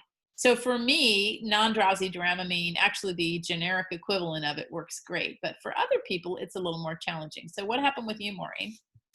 So I grew up on fishing boats. I have never really gotten seasick. The one time I got seasick was actually when I went on a cruise, which is crazy. But so for me, I tried a couple different things, and I found that I wear a prescription patch, and I just put it behind my ear and put like a little tiny Band-Aid over it so that it stays on.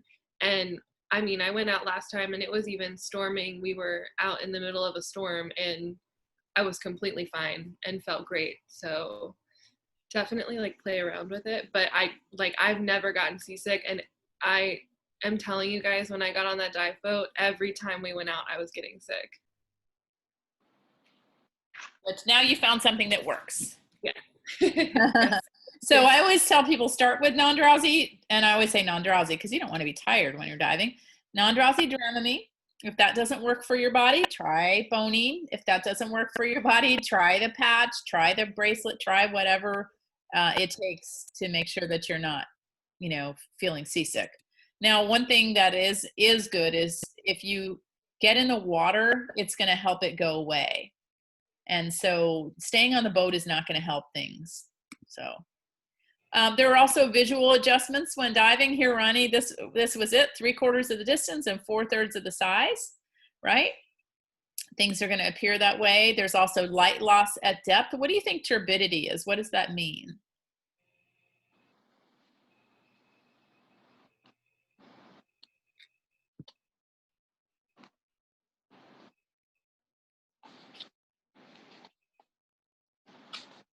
Anyone? Where the water gets more cloudy.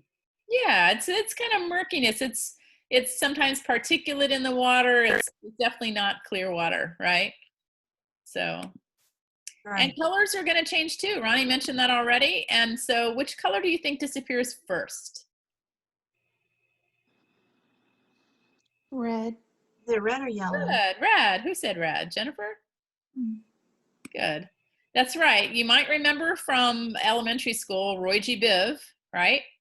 And so it's going to go in that order. Red is going to go away first, then orange, yellow, green, blue, indigo, and violet. So what do you think a red object will look like when it's at 50 feet? Purple. Yeah, you wish. It's going to look gray. It's going to look gray. And so, yeah. So, and guess what color I wear?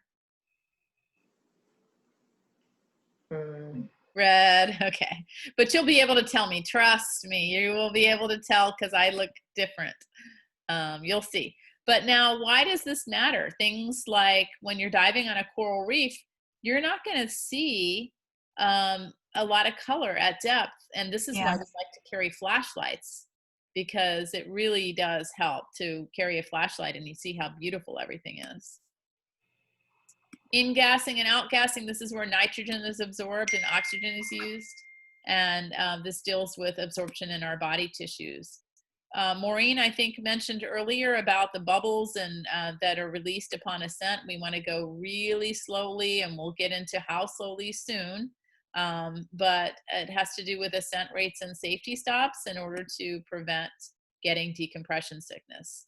And we'll talk about signs and symptoms of that, as well as first aid, which is oxygen and recompression.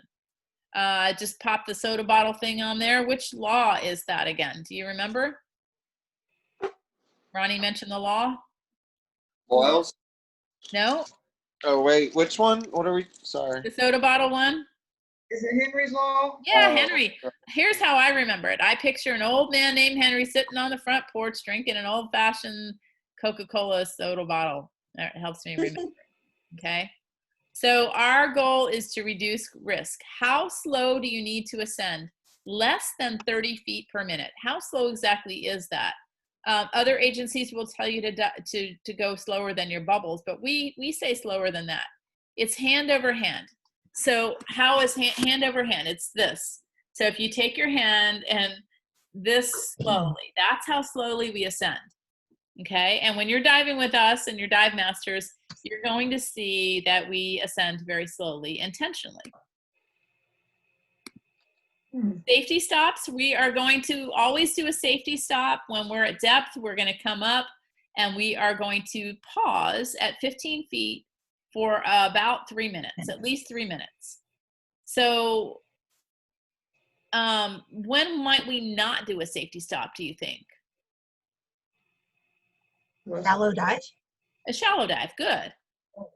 Yeah, if let's say we're doing a dive to 20 feet or 25 feet, there's really not a need for a safety stop unless you're below 2 atmospheres below. So 33 feet or so is about the point at which you need to start doing a safety stop. So if you're doing a shallow dive, you don't really need to do one. Any other reasons you wouldn't do a safety stop? Emergency. Yes, very good. Who said that? Randall. Very good, Randall. Yes, an emergency. There might be times, like, for example, they're going to tell us when we're on the dive boat, they're going to say, in the event of an emergency, we're going to make an emergency recall sound. Please do not do your safety stop. This means there's something absolutely urgent, life-threatening, and you need to get to the surface quickly. So good. Recognizing a problem, let's talk about decompression sickness. Joint pain is the most common symptom, but it's not in an area where you normally have a problem. So let's just say that your knee always gives you problems. You have a bum knee and you're diving and your bum knee that's not telling you anything, right? It is somewhere that you probably don't normally have joint pain, like an elbow or something. And it typically follows bad behavior, such as ascending too quickly. So other symptoms are tingling lateral paralysis, limited use of legs, vision problems, dizziness to unconsciousness. How do you treat it? Well, with any kind, is anyone certified in first aid by any chance? Any first aid? Surely somebody is.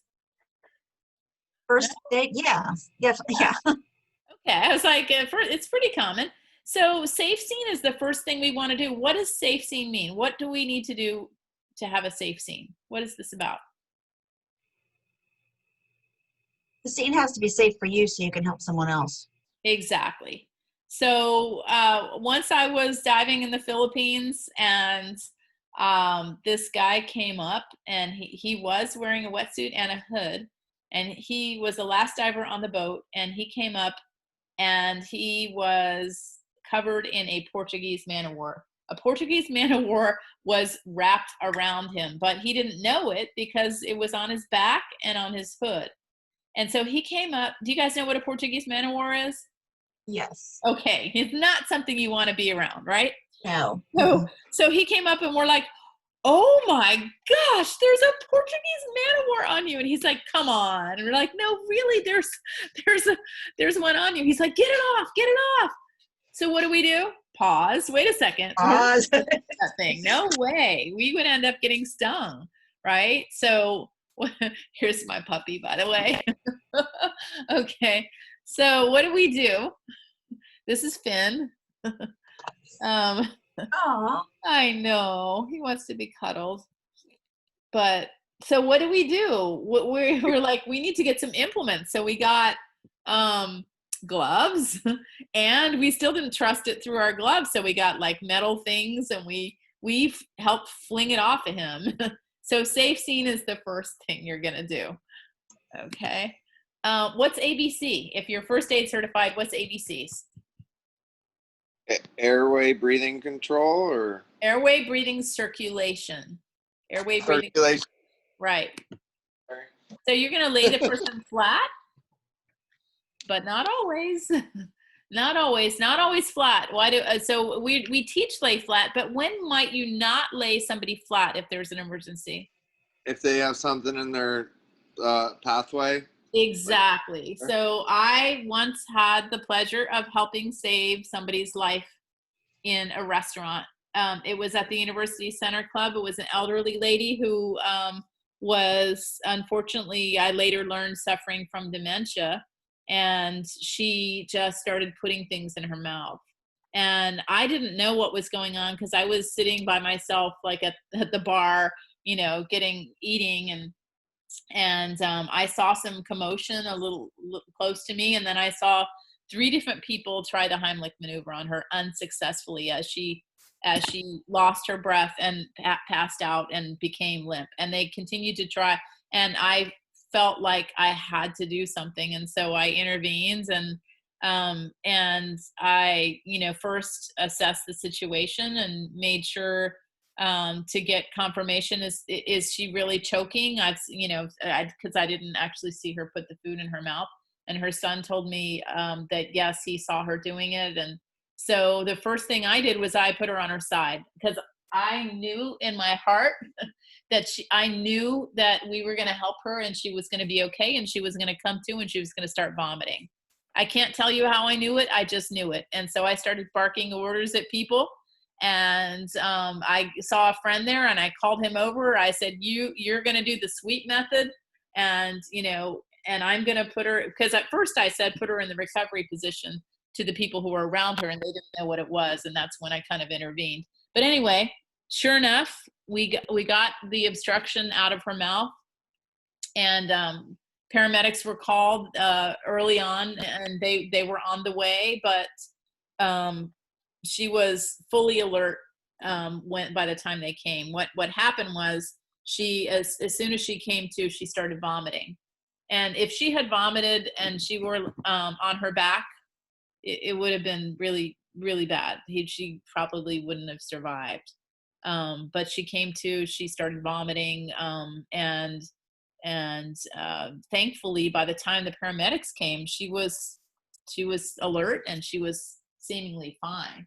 And so you never, sorry, I'm laughing because my puppy is giving me a kiss. Yes, he's a big puppy, and he's asking for way too much attention right now. So, all right, the next thing you're going to do, actually, if there's more than one person, you get them to call for help as soon as possible. If there's just one person, you're the only person assisting. You're going to render assistance first and then call for help. Ideally, you're going to have 100% oxygen. I have 100% oxygen available if there is an emergency. Most dive sites have it. Every dive boat is required to have it. Places like Lugano, we're going to have it on scene in case it's needed. I can tell you, in all my years of diving, I have never actually seen anyone get decompression sickness. So, and I've seen people do really stupid things where they probably should have got it. But, you know, we train so that if anything happens, you know what to do. And then you get to go for a ride in the hyperbaric chamber. Okay. How many of you know if we have a hyperbaric chamber here in Tallahassee? I believe we do, but I'm not positive. We do. We might even have two. Ooh. Yeah. We're moving up in the world. Well, we've had them for a while, so. Yeah, so, and they're not fun. They're really not fun. Now, if you ever have symptoms after diving and you're just not sure, you call Divers Alert Network. Okay. Much more likely, though, than that is going to be dehydration. Way more likely than that. In fact, the #1 cause of diver headaches is dehydration. And so here's the thing. We're going to be in water. We're going to be around water. We're not going to think we need to drink water, except I'm going to be in your ear all the time. Has anyone hydrated lately? Hydrate, hydrate, because I've had these dehydration headaches, and they are miserable. You don't want to get dehydrated. There's a diuretic effect with diving, and they tell you not to drink diuretic drinks, but I'm going to tell you this right now. Go for it. Drink your coffee in the morning. If you drink coffee in the morning, it's not a problem. Just drink more water after that. So, yeah, hydrate frequently. There's also going to be mobility adjustments, including lifting heavy gear. Walking with fins is not something we usually do. Certain boats will have you walk in fins. You'll see Panama City Dive Center, they actually fin you. They're the only place I've ever been that they fin you. But some places make you walk in fins across the deck of the boat, and it is really challenging. So we don't really want to do that. There's also going to be drag and current with all that gear. And so we want to streamline it. Nitrogen narcosis is something that may happen for deep dives. It actually only happens at between 80 and 100 feet, so it's not something you need to worry about as an open water scuba student. As a student of open water, after you earn your certification, you will be certified to dive to a depth of 60 feet. 60 feet. All agencies are the same with this standard. 60 feet is your certification level. When you get advanced certified, you will be certified to go to 100 feet, okay? So if you did disregard this as an open water diver and you went to 80 to 100 feet, you might experience nitrogen narcosis. And it is a really unpleasant thing where some people feel panicked. some people feel euphoria and they think that they can do things like breathe underwater without a regulator. So there have been incidents of people taking the regulator out of their mouth. There have been incidents of people doing really stupid things. I saw a YouTube video of this guy diving in, I think it was Asia, and there were 2 divers, and they were told, all open water divers don't go below 60 feet, advance, you can go to 100, right? And so he saw these open water divers, and they were deeper than him, and he was at 100 feet. And he went up to them and basically saved their lives. They were, the slang term for this is narked. They were narked. And so it shows him going over and looking at their gauges, and one was almost completely out of air, and he basically saved their life. They had nitrogen narcosis, and they were clueless, completely clueless. So how do you avoid it? You'll actually, if you ever get to this point to feel it, you'll feel it and you'll be like, whoa, this must be what nitrogen narcosis feels like. I don't like this.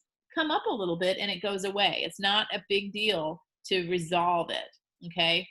Another thing you could do is get nitrox certified, where you're gonna have more oxygen in the mix.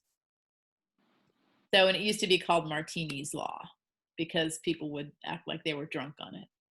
Hazardous marine animals. How many of you have ever had a sea urchin puncture, sponge dermatitis, or a jellyfish sting?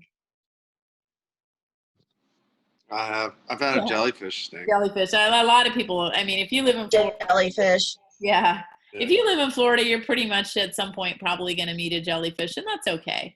So if you ever end up touching a sea urchin and you're punctured with the spines, don't remove them.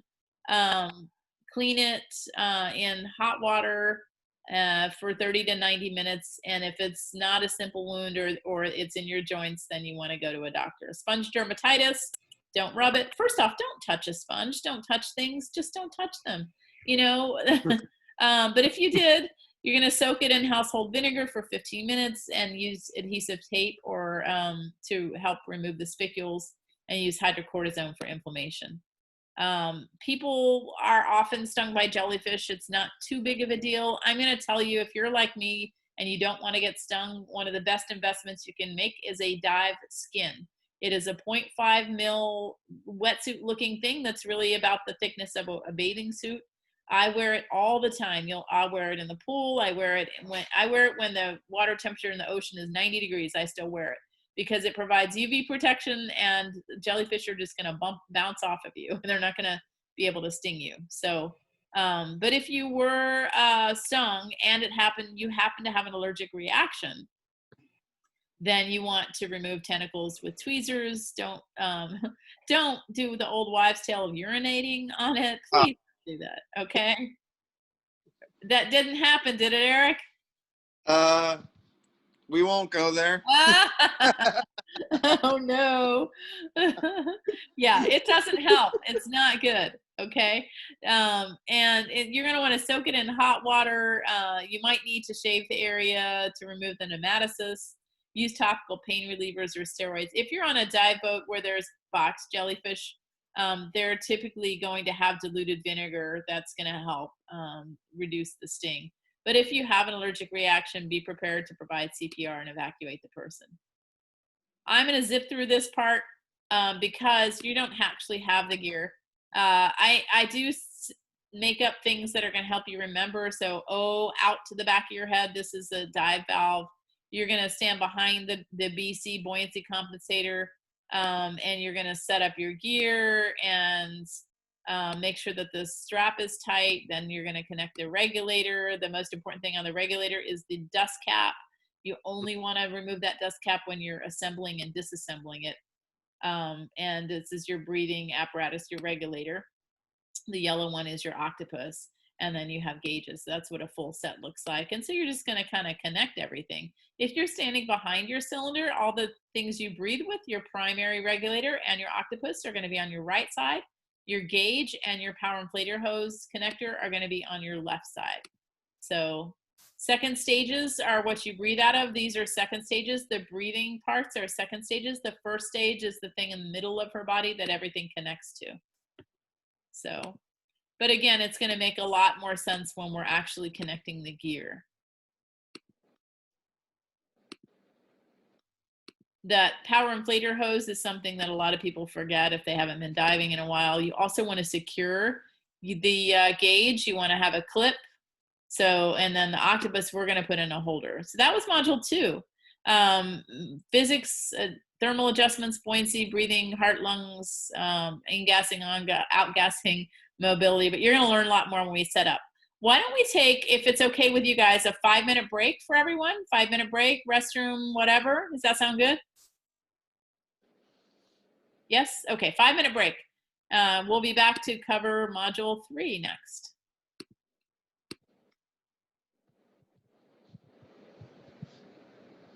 Be back at 9:55.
Is everyone back? Yeah. Yes. Great. Yeah, we're here. Perfect. So we're going to talk about tools needed to dive, including equipment, exposure suits, weighting systems, buoyancy compensators, cylinders, valves, regulators, instruments, accessories, specialized equipment, and diving with a buddy. So we've already gone over mask, snorkel, fins. Any questions about those and what you need to buy if you don't already have them, or anyone have some and they have a question about, is it going to work?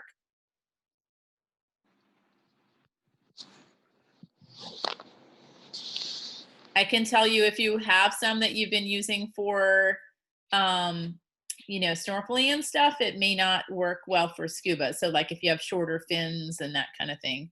So, and I highly recommend you get them at Coral Reef Scuba, Capital Circle Northeast. You want to care for your gear in order to make it last a long time. So rinse it after seawater or pool diving, reduce exposure to sun, and make sure that you don't just ignore the next part. We live in Florida. Everything is stored hot here. It's okay. I can tell you, my gear has lasted a very long time in a hot garage, and it's okay. Nobody drops out of their boots. That's just silliness. But you also, they tell you to store the inserts in your fins to retain the shape, but I can tell you for the first 10 years of my fins, I kept the inserts in them, and then after that, I removed them, and guess what happened? Nothing. So now I'm convinced that the inserts don't really make a difference. So feel free to store them with inserts if you so choose, but definitely rinsing is the key. So let's talk about exposure suits. There's all different kinds. There's shorties, there's full suits, there's firmer johns, there's dry suits. There's all different kinds, and the thickness ranges really 1 millimeter to 8, but you can even get a dive skin that's 0.5 mil. And let me tell you, your textbook was written in Indiana. Their definition of warm is different than our definition of warm. So it says 3 millimeter in warm water. No, we would never do that in Florida. If our warm water is like 88 degrees, we would burn up in the 3 millimeter wetsuit. So we don't do that. 5 millimeter for cooler. Yeah, I'll buy that for sure. 6 to 8 in an Indiana winter, no way would you get me in the water in Indiana in the wintertime in that little bit of a wetsuit. I wouldn't know. So I have a bunch of wetsuits. You do not need to worry about having one yourself. I probably have one to fit everybody here. I have a bunch of wetsuits. If you do have yours, does anyone have their own? No? Okay. All right. I have a wetsuit. Who does? I have a wetsuit. Is that Randall? Yes. Okay, great. Good. Do you know what the thickness is? Is it a 3 mil or a 5 mil or? I'm pretty sure it's a 5 mil. That's the one in the middle, right? There's a 7 No, mil too, correct? 3 mil is the most standard kind. A 5 is really thick. Yeah, I think I have a 3 then. Okay, good. Very good. And do you get cold easily? Yeah, I mean, I don't know if it's easily. I guess I'm more on the easy side. I wouldn't say I get cold extremely easily. Okay, I have extra layers if you needed them. I don't know if you've used your 3 mil in a spring before and it was fine. But I haven't used mine in a long time. I hope I still fit in it. I've gained about 15 pounds since college, but they're very forgiving. Believe me, I gain and lose a lot frequently. They're very forgiving. They're probably about 20 pounds of forgiveness. So Glad we're having this conversation right now.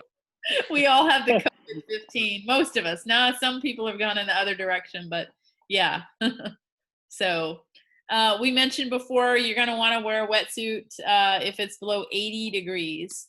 So hang on a second. Let's see here. Ronnie is trying to get back in. Oh, you got it. Okay. Thank you. So you will get wet. So you got to wear your swimsuit. You've got to wear your swimsuit, please. Okay. Taking care of wetsuits, definitely you want to rinse it, especially after it's been exposed to salt water or pool water. Chlorine is terrible on your gear, including your wetsuit. So hang it up to dry. Do not fold it and store it away from the ozone. You don't want it to be in direct sunlight. So dry suits, Maureen mentioned dry suits earlier. Personally, I don't see a need for this. If you're a cave diver here, maybe. Other than that, if you're going to travel to places that have really, really cold temperatures, maybe. I traveled to South Africa and the Galapagos, and I felt 58 degrees in both of those places, and it was miserable. I had like 8 to 10 mil worth of suits on, and I managed okay. I would not really want to dive there very often, but you know, it is what it is. I don't really see the need to get dry suit certified personally, but it's, you know, if it's maybe you want to get into cave diving or you want to spend a lot of time in cold water, it would be something you would be interested in. There are advantages to it. Conceivably, you're not going to get wet if you're wearing one, but I've seen way too many people who have worn them and have gotten wet because the seals and things break. There are a lot of other things to consider. They're harder to dive in. They're harder to get in and out of. So anytime I dive with people who have them, it takes them a lot longer to get ready. And they cost about 3 to 4 times as much as a wetsuit. And you do have to be certified in wearing them. Weight systems, we are going to wear weights to offset the buoyancy of the wetsuit. And so there are weight belts that look like this that most people are going to give you, and I hate them because they have these hard weights that are going to dig into your body, and they're going to feel miserable, especially for any women with hips. We hate them. Okay. So I have soft lead, and I have really nice soft things that are going to feel much better. And then when you're done getting certified, instead of weight belt, you can wear a integrated BC where you don't have a belt that's built into your BC. And they're going to have a quick release. And there may also be non-droppable weight that you're going to wear. So here's the thing about these old-fashioned kind of weight belts, which, by the way, if you go on a boat and you rent gear, this is what they're going to give you. But you've got to, there's a chore to making sure that it has to be right-hand release. And I always struggled with this because I'm left-handed. And for some reason, it just doesn't, it's hard for me to get it in my head, like, okay, wait, it has to turn this way. You're going to hold the buckle in your left hand. You're going to step over the belt. You're going to bend over. You're going to fasten it high and tight. And, but with, you know, and then it looks like this. It has to not be interfering with the cummerbund on the BC. So, but for the kind that I have, there's really only one way to put it, and it's the right way. And it's pretty easy. So you don't have to worry about all that. The buoyancy compensator, we call them BCs for the most part in America. Most other places call them BCDs, buoyancy compensation devices. So for skin diving, you're going to wear something that looks like that maybe. This is a jacket style in the middle, jacket style BC. This is what we're going to be using. And then back mount is mainly used for cave divers, tech divers, or cave divers. So again, we're going to use jacket style BCs in our class. There are lots of different things that you may have, a power inflation system. Hopefully it has a method of orally inflating. They're going to be overpressure dump valves. Some have integrated octopus, which I am not a fan of. And when we are at the pool and I'm showing you all the stuff with the gear, I'll explain why I don't like them. It's kind of hard in an abstract way to mention it right now.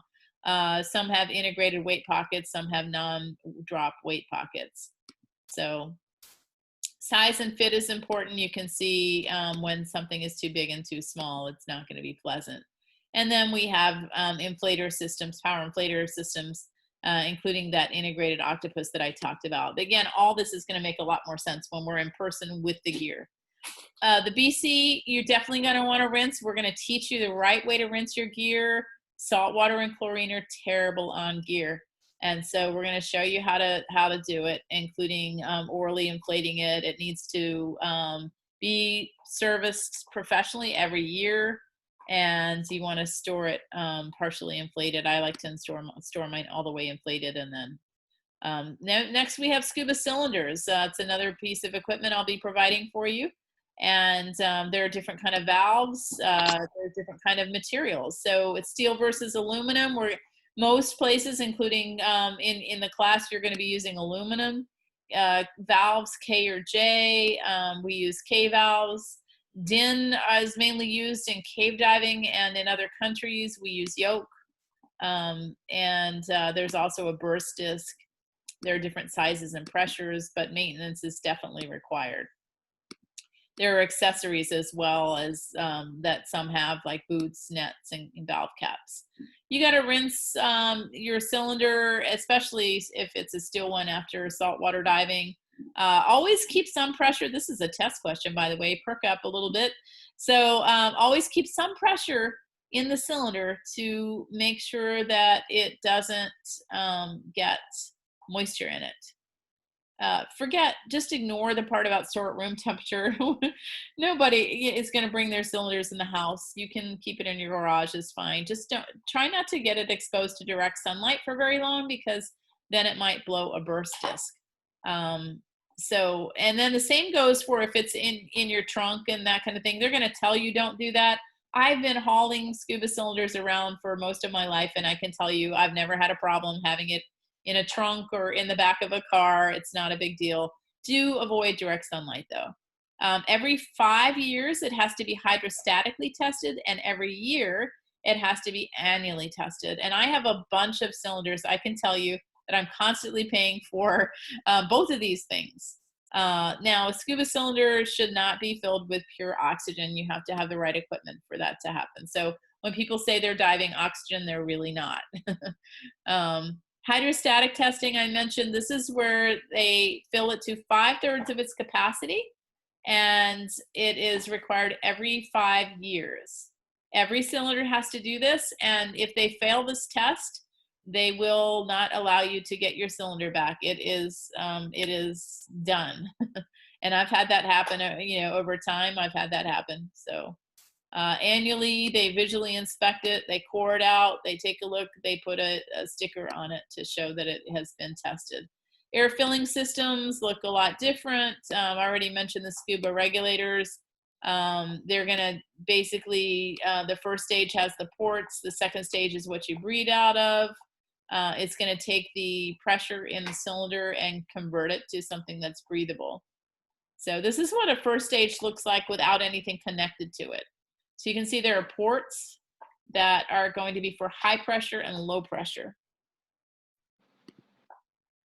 And then with a regulator, super important to care for it. It's the one most critical piece of equipment that you have. So the most important thing is that dust cap on the regulator needs to stay on, except when you take it on or off the cylinder. Rinse it, clean it, annually, professionally service it, and needs a full overhaul every 2 years. And when you get off a dive boat, the very first thing you're going to want to do when you get off a dive boat is rinse your gear. Try to get off the boat quickly. And the most important thing to rinse first is what? What do you think? I just told you about all this gear. What's the most important thing to rinse first?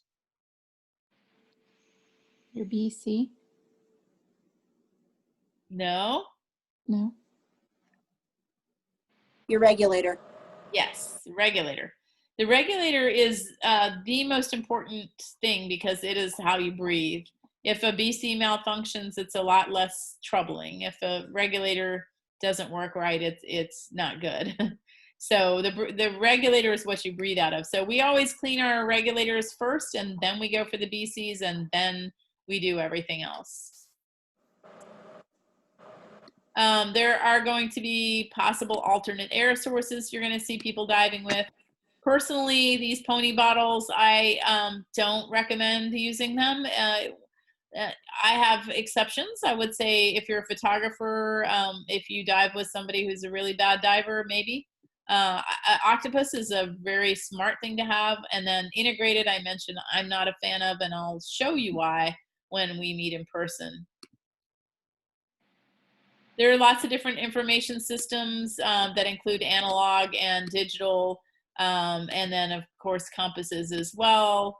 But I'm going to zip through this because I don't think that this is something that's going to stick in your brain for very long.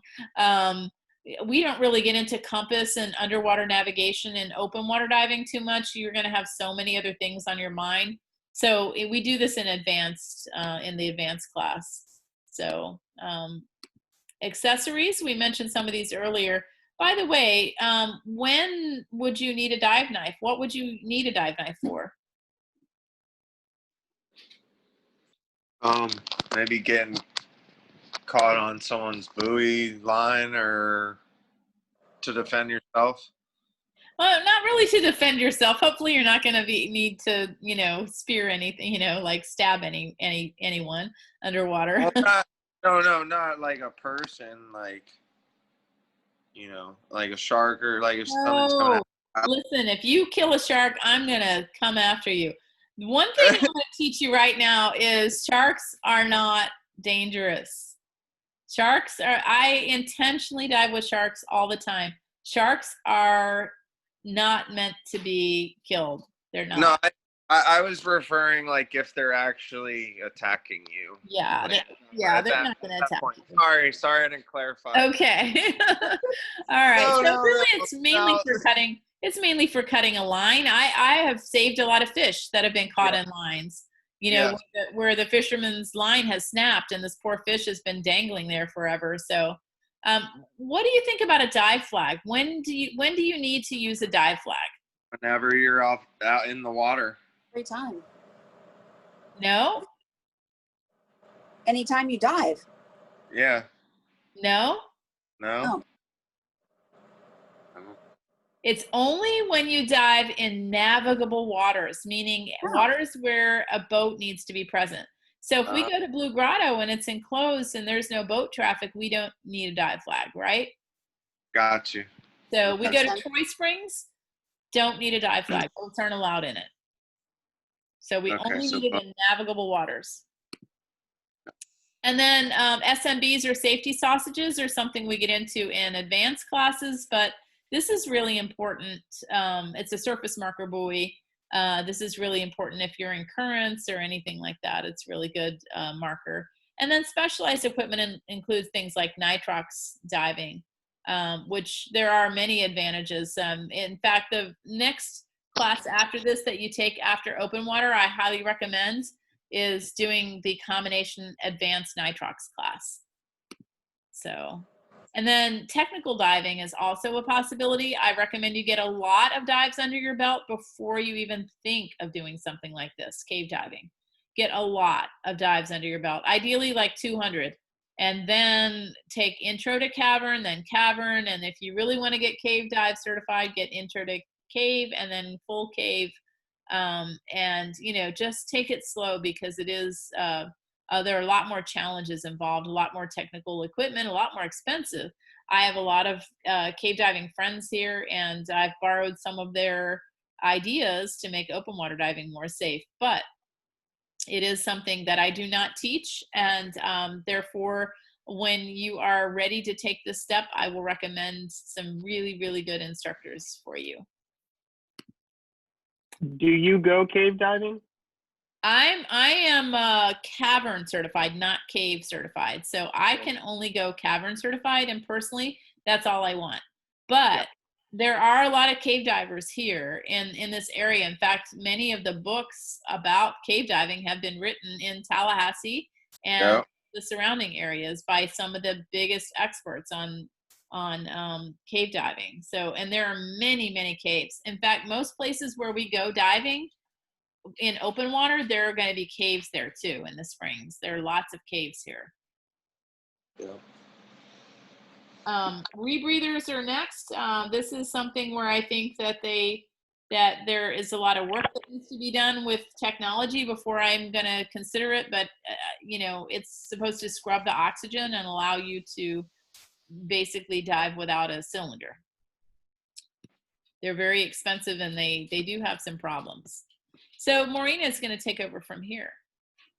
Okay, so now we're going to talk about the buddy system. So what is a buddy? Why do we have a buddy? And how close should you swim? Does anybody know any of the answers to any of those questions?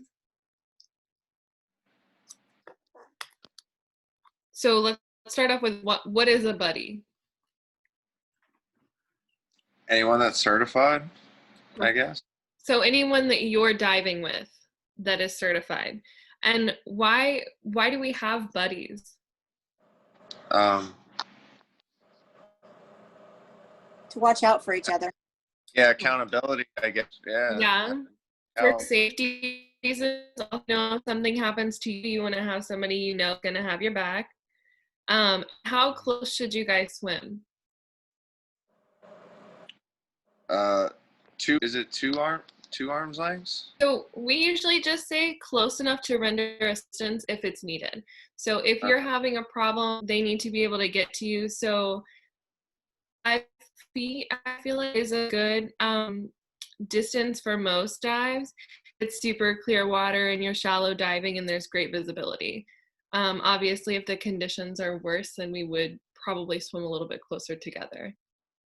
So you're saying social distancing length? Yeah, well, I mean, underwater we have regulators in, so it generally isn't a problem. But yes, on the surface though, we all do socially distance perfectly. So let's talk about, obviously, what does a buddy do? They help with rendering with reminders and assistance. So reminding you certain things, you know, checking your gear. Buddies are going to also provide feedback. We're working as a team. So scuba diving is a buddy sport. Some people talk about solo diving certifications. I think that it's something that maybe Patty offers or something like that. But it's really dangerous. And if something were to go wrong while you're solo diving, there's not really anyone there to help. So generally having a buddy is a good idea. It's definitely a lot safer if we want to talk about those reasons. But it is a buddy sport. So what does a buddy do exactly? A good buddy is going to do a buddy check. They're going to help you at the surface before and after the dive. And they're going to continue to check on you during the dive. So maybe if a strap is coming loose in the water and their tank is slipping, a buddy can notice that and help you fix it before it becomes too big of a problem. So you want to make sure that you're keeping an eye. I mean, you don't have to like stalk your buddy, but just make sure, you know, you look over every now and then and make sure they're okay and you're okay and you guys communicate.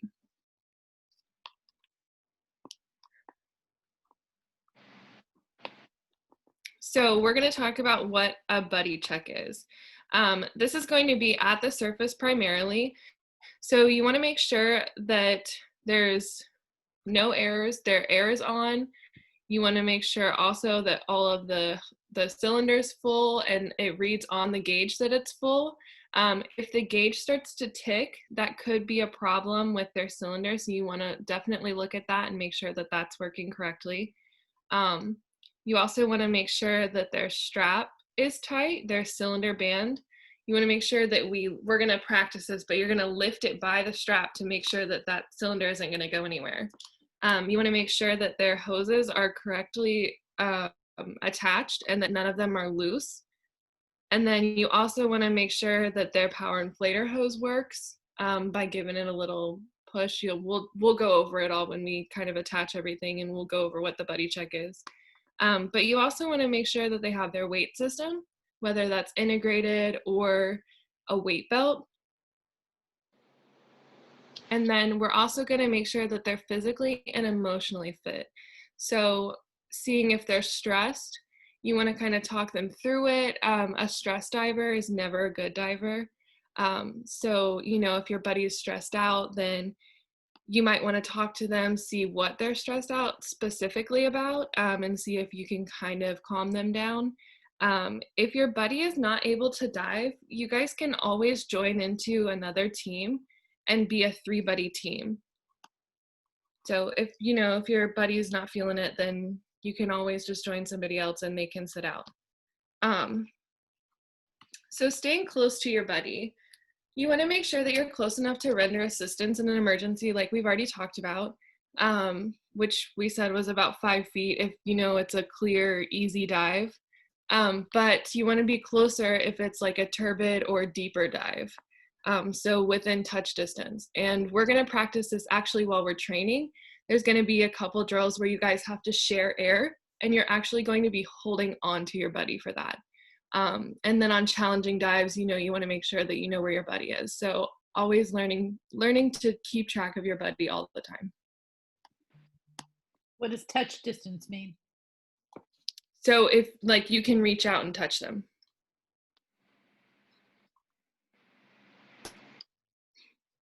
So for positioning, when you're in the water, ideally, you guys would want to be side to side. Sometimes that doesn't always work. It's not always the most like logical way to do things. You know, if you're in the Bahamas and you guys are diving a wall, it wouldn't be fun for the outside person to just kind of stay on the outside and let the inside person see everything. So you would agree on a position where, you know, maybe one person leads down the wall and then the other person leads back. But you always want to make sure if you're doing that, that you're still keeping an eye on your buddy. So turn around and give them like a little wink every now and then, or, you know, just kind of look at them, make sure they're doing okay. You're going to keep your buddy. But if you diving, the general position that you want to be in is side to side.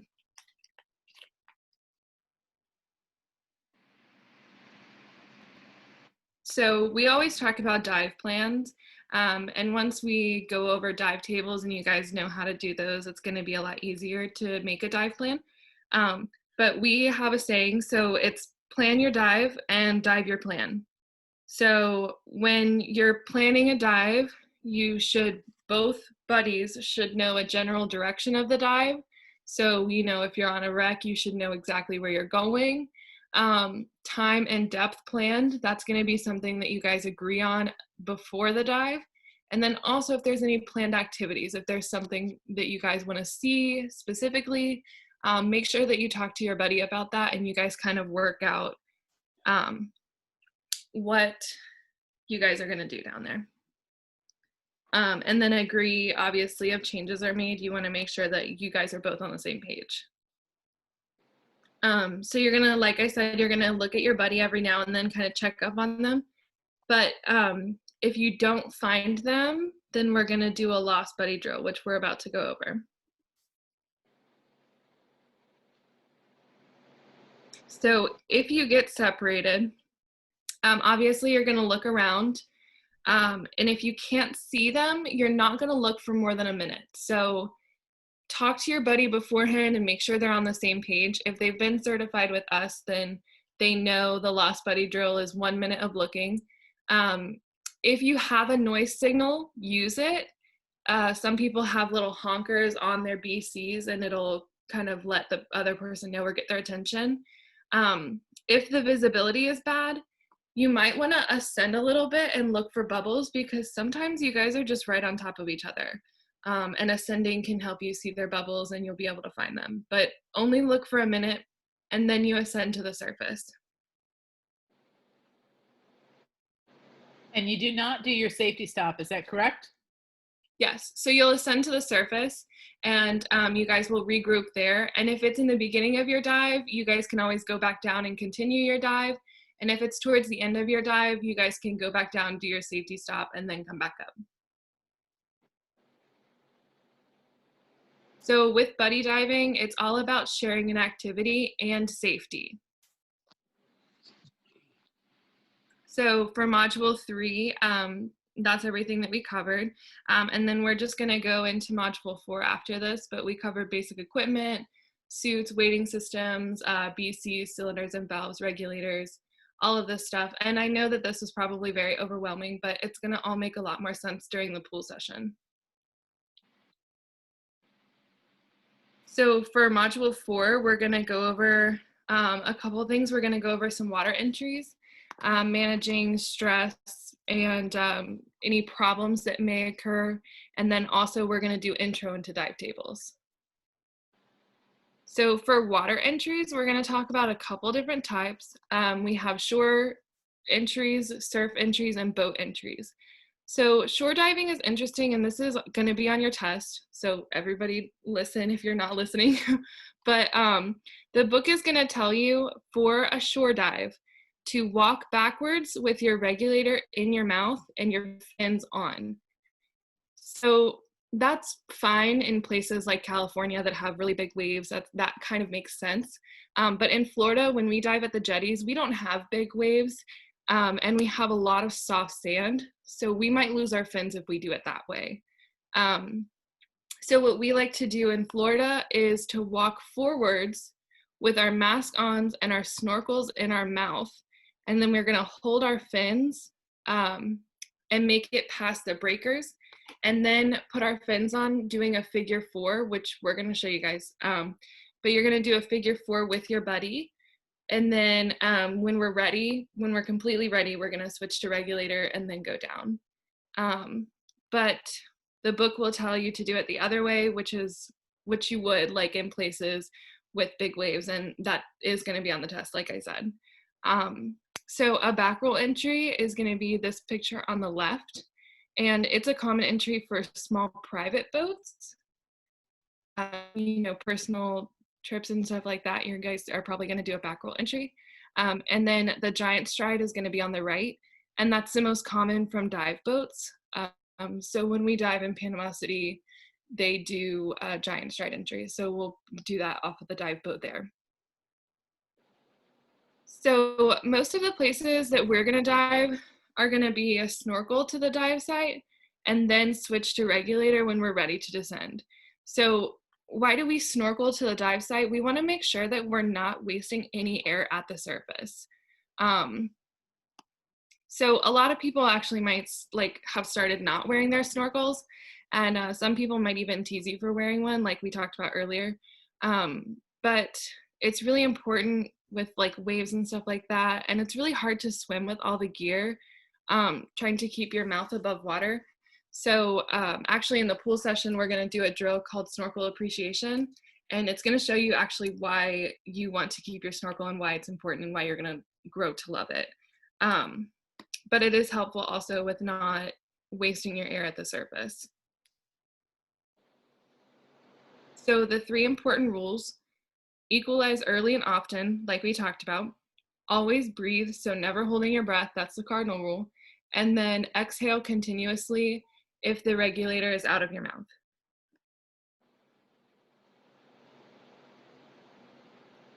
And now we're gonna go over like a little bit of correct weighting.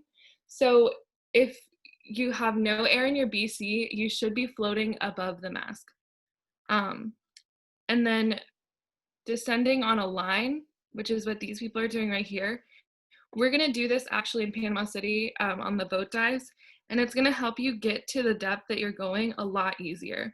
Your first dives are gonna be super awkward and you're gonna struggle, but that's why we're gonna practice with this kind of stuff, and hopefully it'll get a lot easier for you guys.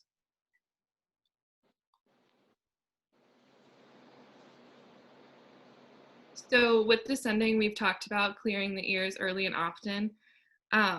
And when you get to depth, you're going to want to inflate your BC to come neutrally buoyant because you're going to be heavier, like we've talked about with all the laws. So at depth, when you get down there, you're going to be just sinking to the bottom. So just remember to put a little bit of air in your BC.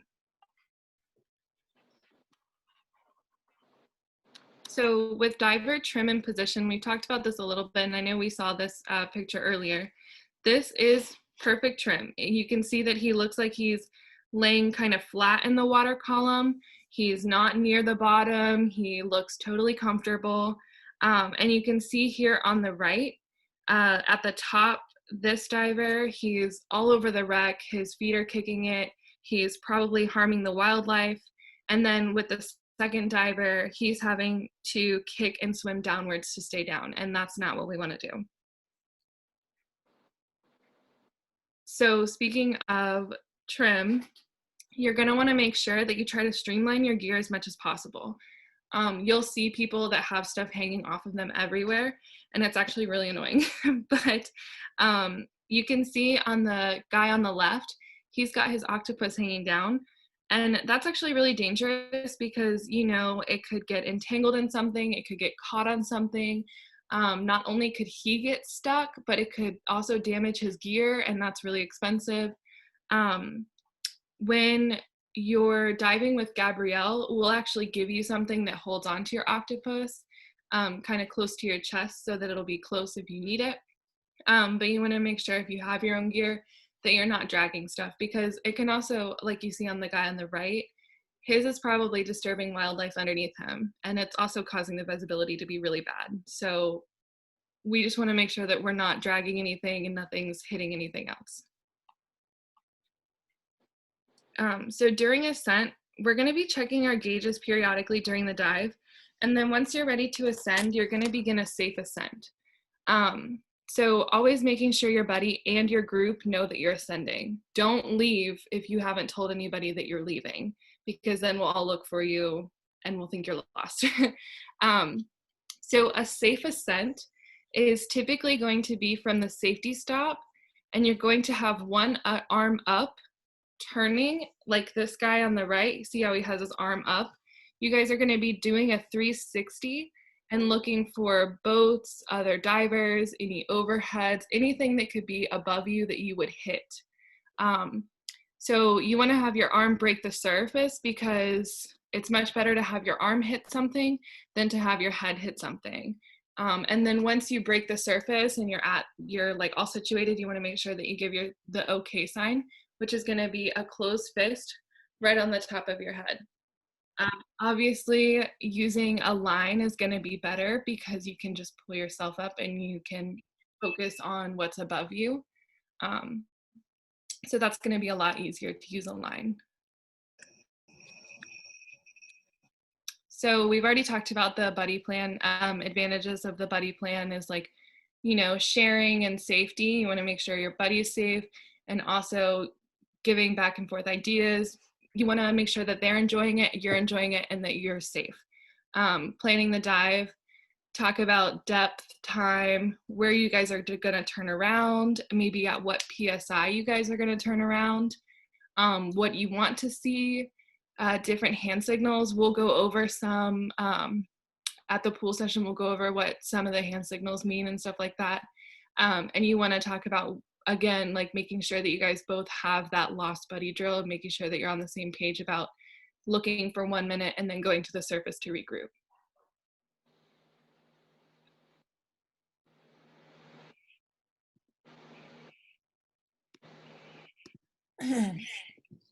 All right. So we're going to go over hand signals. So those of you who have cameras, turn them on. We're going to go over hand signals, and it is a little more difficult not having everyone in person. So my dive masters, please play along with this. Low on air is not a signal that we use hardly ever in diving, because it doesn't really tell people how low you are. It doesn't really make a lot of sense to do this signal, but we're going to show you, because when Maureen and Ronnie and I and 25 other divers are at the Georgia Aquarium this weekend, you'll see that they want us to use the signal, which is really interesting. First time I've ever been asked to use the signals at the Georgia Aquarium. So here we go. Fist on chest. Fist on chest. That's low air. Again, 99% of people don't use this signal, so don't get used to it. Out of air. Hand slash across neck. All right. Upper ascend. Thumb up. So this doesn't mean cool. On our first dives, inevitably somebody does this, and then they're like, oh, no, no, no. Instead, you're going to say, okay. Everyone do okay. This is okay underwater. And yes, white supremacists stole our signal. Please don't let them take our signal away. This really means okay. It has for decades, and some idiot white supremacists decided to start doing the signal to signify something bad. We're not going to let them take away our joy. Okay on the surface. Maureen mentioned that. So you can do a fist, or some people do a hand, either one. Hold this depth, one hand or two. So at the safety stop, we're going to say, hold this step for 3 minutes. Hold this step. Okay. Ear, point to your ear. Problems. Wiggle your hand. And in fact, if you're just not feeling it, if you're feeling weird or something, you just say, eh. If I say, are you okay? You can say, and I might say, well, you know, what exactly is happening? And you can point to, oh, I'm having a leg cramp or my ear. It's much easier to say ear problems, okay? Help. On the surface, do not wave at the boat.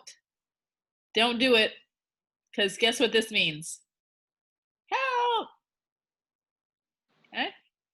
Buddy up, you're going to take your index fingers together, like so. So if I say, buddy, question mark, I'm saying, where is your buddy? Okay. So let's go through them together. What does this mean? Okay. Underwater. Okay, underwater. Good. What's this mean?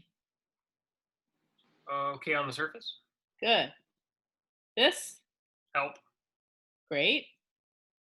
Ear problems. Good. Hey. What's this one? Hey. So say this step. Hold this Yes. step. Very good, Rachel. Do you have an Buddy animal, up. too, Rachel? Ma'am? Do you have an animal in your lap? Do you have a dog or something in your lap? Aw. Aw. Learning. All right. In a minute, I'm going to ask everyone to hold up their animals. I've seen Maureen with her kitties there and Ronnie. So, all right. What does this one mean? Buddy up. Good. This? Out of air. Low on Not air. out of air. Low on air. Low on air. And again, this is not something most people ever use. Here you go. Out of air. Yeah. And hopefully the only time you're ever going to use the out of air signal is in our trainings. What's this mean?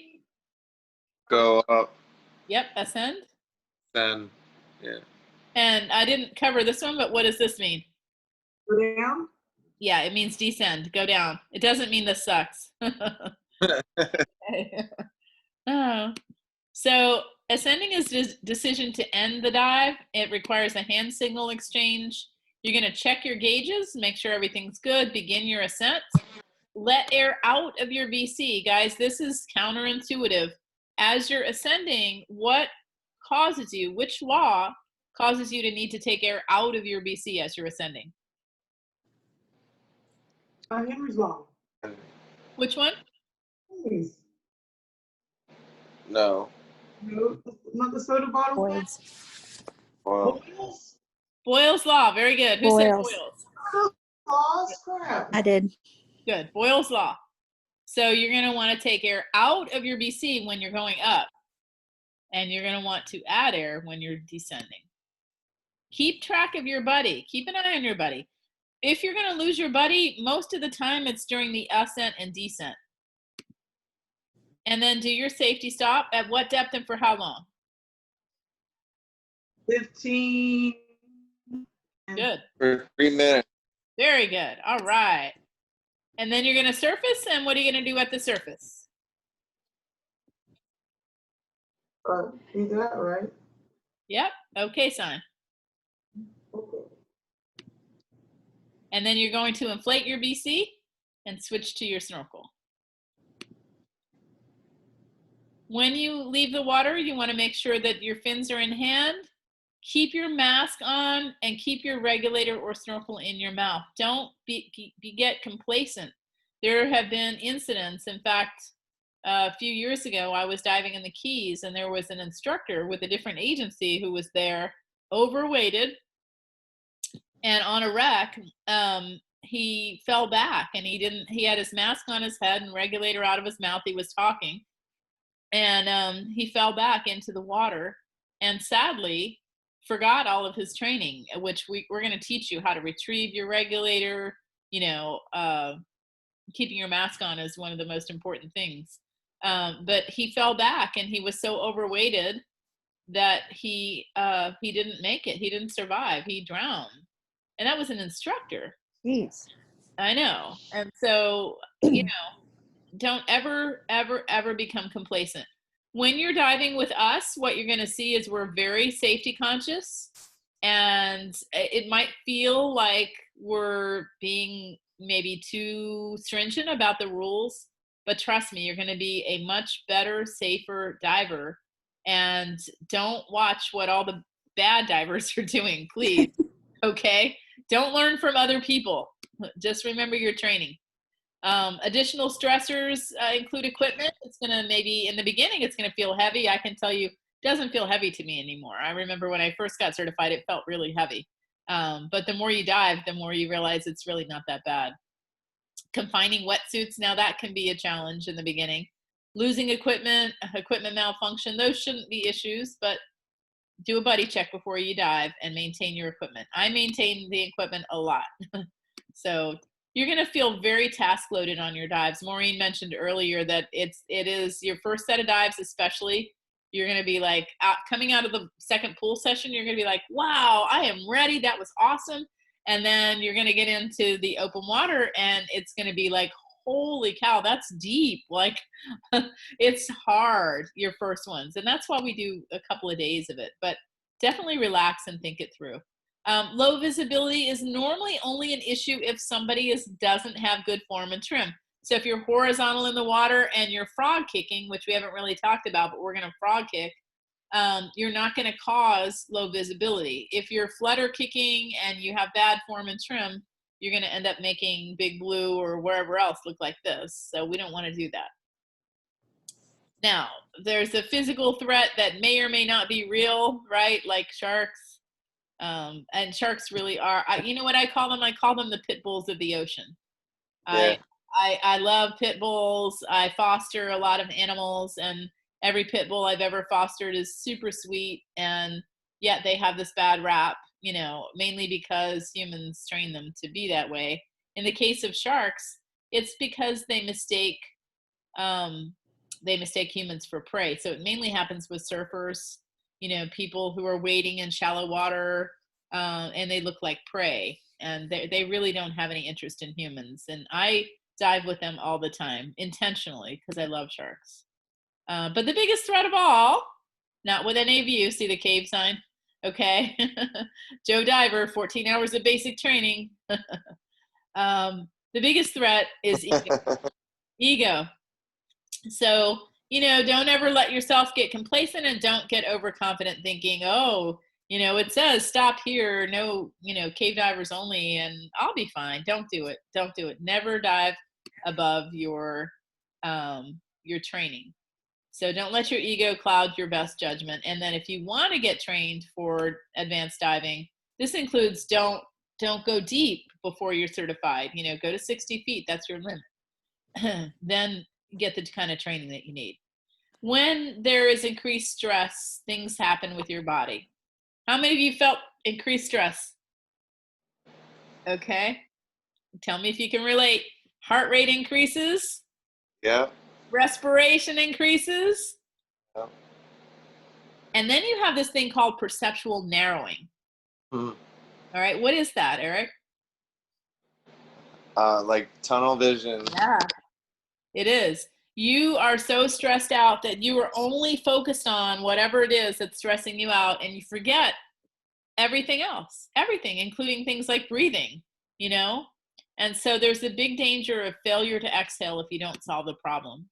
Which of these two divers look stressed?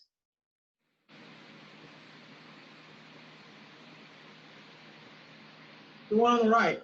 I And guess. the one with all the Yeah. bubbles, right? The one on the right, maybe. Well, the way I'm looking at it's the one on the left. Oh, I get it. Right? The one with all the bubbles. No. Oh yeah, a lot more bubbles. Stress when diving is usually due to not just one problem. Little problems that aren't solved can lead to bigger problems, and that can overwhelm you, and panic can set in. And when you're panicked, there's two things you want to do when you're panicked, whether it's on land or in water: fight or flight, right? So, and flight in scuba diving is bolting to the surface, and that is not an option. So panic is the point when all logic and mental control is lost and all you have left is flight or fight. Again, panic is not an option. So how do you not get to that point? Plan your dive and dive your plan. Maureen said that earlier. That's our little motto. You have a responsibility, not just to yourself and your dive buddy, but to other divers and the non-diving public. The place I've saved the most lives in diving has been at the jetties in Panama City. And, you know, and there have been times we've had to involve people who are not divers. And I feel bad because I think, you know, this is not, it's not something they just wanted to fish. And here they are having to be involved in a rescue, you know, not something you want to do. Guess what? I mentioned earlier that you need to be physically fit to dive, but in actuality, it's much more of a mental sport. 60% mental, 40% physical. It really is. A lot of the things even in the pool session that are going to be challenging for you, I'm going to tell you, you're in your head. You know, you got to get out of your head. Like if you tell yourself you can't do something, you can't do it. So when all else fails, here's what you're going to do when you're diving and you're stressed. Stop, breathe, think, breathe, and react. And those are signs that we make. Stop, breathe, and you'll see me do this one often. Breathe. I want you to just breathe. Think, breathe, and react. So stop what you're doing. If you're swimming, stop swimming. Take a full breathing cycle. Just breathe normally. Think about what you need to do to solve the problem. Take another breath, and then take action by reacting to the stressor, ideally underwater. But if you need to solve it at the surface, then do so, but don't bolt there. So solve it underwater if possible. And if you need to go to the surface, do so safely. And abort or cancel the dive if necessary. Respect each other's decisions because it's a lot easier than doing a rescue. So here's what the panic cycle looks like. A problem starts to happen. And on the one hand, well, first off, stress increases. On the one hand, you have a diver in control. So the diver in control, first off, says, aha, I am stressed. They recognize the stress. They do stop, breathe, think, breathe, and react. And they solve the problem. On the other hand, there's a diver who doesn't have control. Guess what they do? They have perceptual narrowing. They're not even thinking about, I'm stressed and I need to do something about it. They're so focused on the problem that they have perceptual narrowing, and their skill level changes, which causes even more stress and then panic. And what are they going to do? They're going to have flight. They're going to bolt to the surface. Really bad. So let's talk about some scenarios that should help. If you feel like you're starved for air, like it's hard to breathe, stop swimming. Take some slow, deep breaths. Let your buddy know with your hand, right? Show me the hand signal. Show me the hand signal. Okay, I'm stressed. I don't feel good. Something's up, right? Ascend to shallower water slowly, safely, but do ascend a little bit shallower. And a lot of times you can solve the problem there. Leg cramps. These happen in cold water especially. And so you're going to slow your pace, stretch as soon as you start to feel a cramp. And you can grab the tip of your own fin to give yourself a stretch, or even better, get a buddy to help give you a really good stretch. There may also be physical problems like entanglement. Again, you know, self-assistance is ideal. Your buddy can help you too. But if you streamline your gear, you're not going to have nearly as much of a chance of this happening.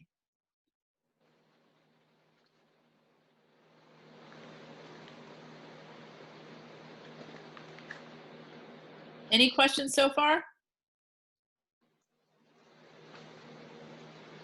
All right, I believe Ronnie, are you up next?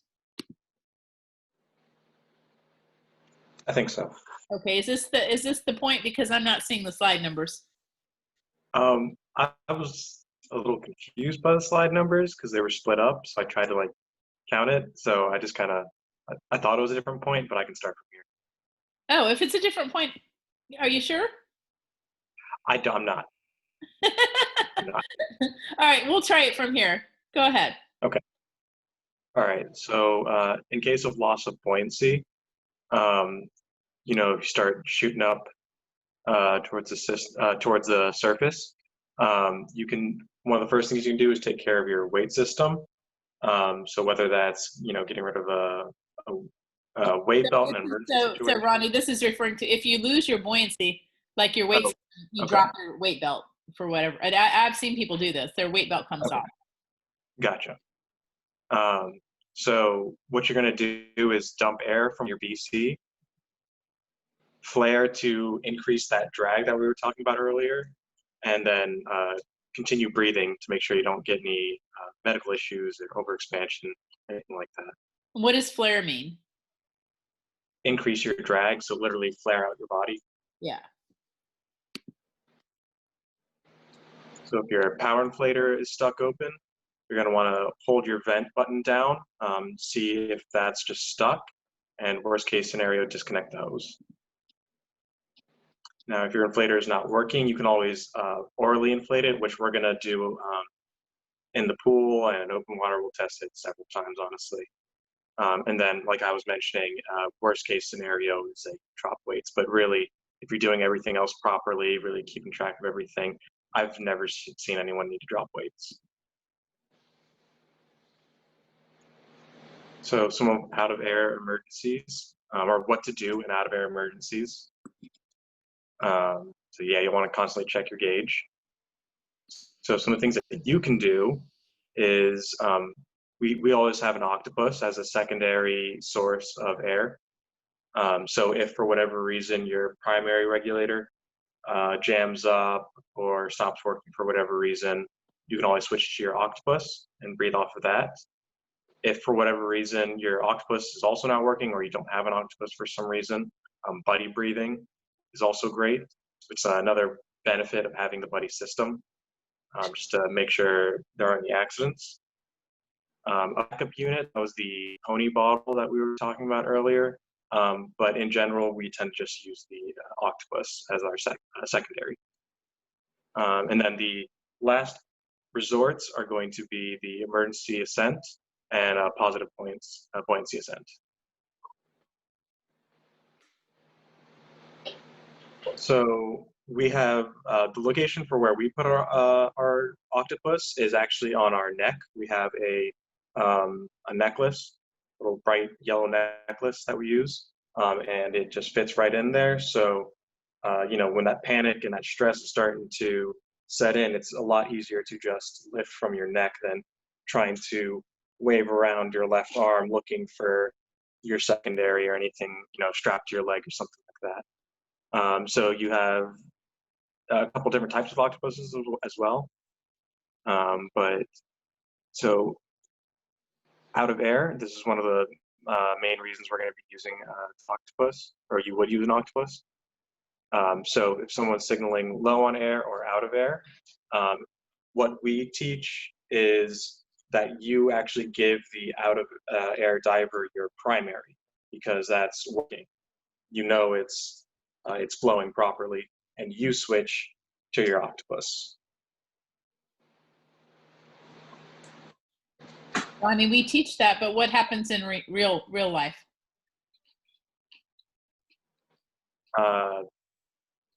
Panic and just grab whatever you can grab. Well, one reason that that's taught is that they tell us that if someone's really panicked, they might come up and just rip the regulator out of our mouth, and we would need to get our own octopus.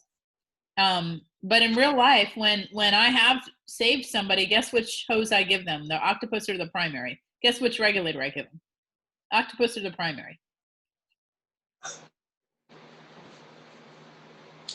I give them the octopus because it has a longer hose, and I've tested it before diving, and so you know, so we teach, and the book teaches this method, but I can tell you that in real life, you know, 99% of the time, someone is going to give the octopus to the out of air diver. So go ahead and continue.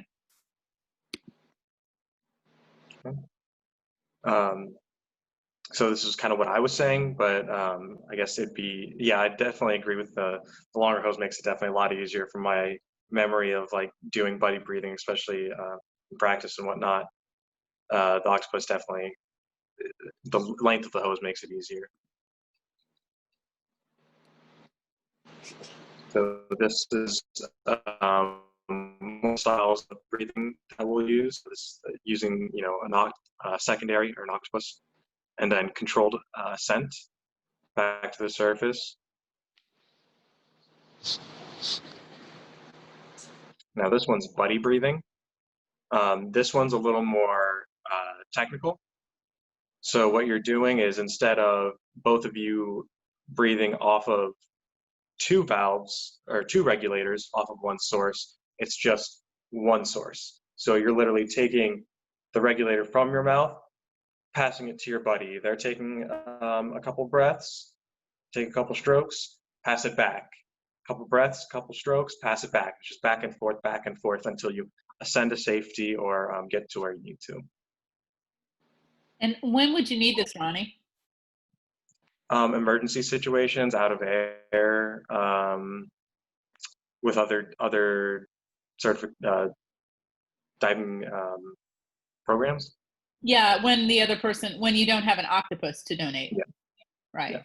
But this is one of the skills that now has to be modified because of COVID. So we're going to be doing it differently in the pool.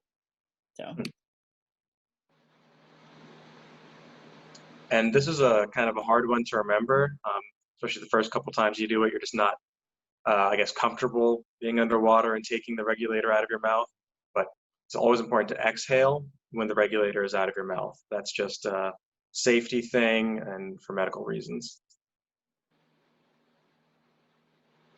So one of the independent ways to deal with an out of air emergency. So let's say your buddy is too far away.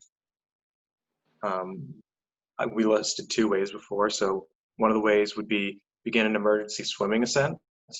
And that's just where you're swimming for the surface. Breathing out the entire time is another important part. The book also suggests between breathing out, trying to squeeze out that last bit of air if possible. And then this is all else failed is kind of like worst case scenario, a buoyancy ascent. So you're going to drop your weights and ascend while continuing to breathe out if possible. You know, as exhale as much as possible. And then which one would you guys choose?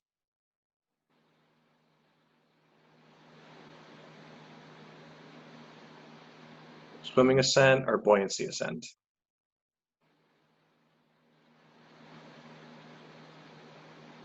Swimming. Definitely. Yeah. Why would you do that? So it could just be incremented instead of trying to blow out, you know, exhale the whole time up. So you're going to exhale on both of them? If you do buoyancy, isn't it faster and you don't want to go fast, right? Yeah, so that's one of the drawbacks of buoyancy is it's less controlled.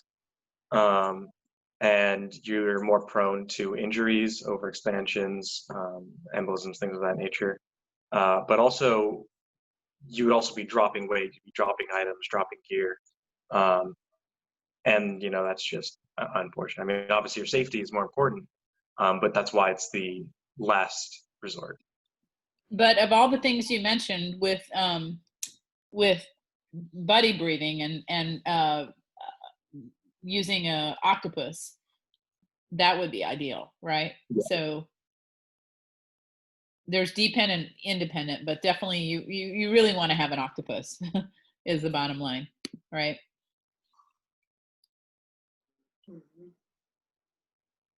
So, yeah, so again, this goes back to Boyle's law. The deeper you are, the faster you use air. Also, the more gases you have dissolved in your body as well. So typically you want to be on, you want to like get to the surface with a minimum of 500 PSI.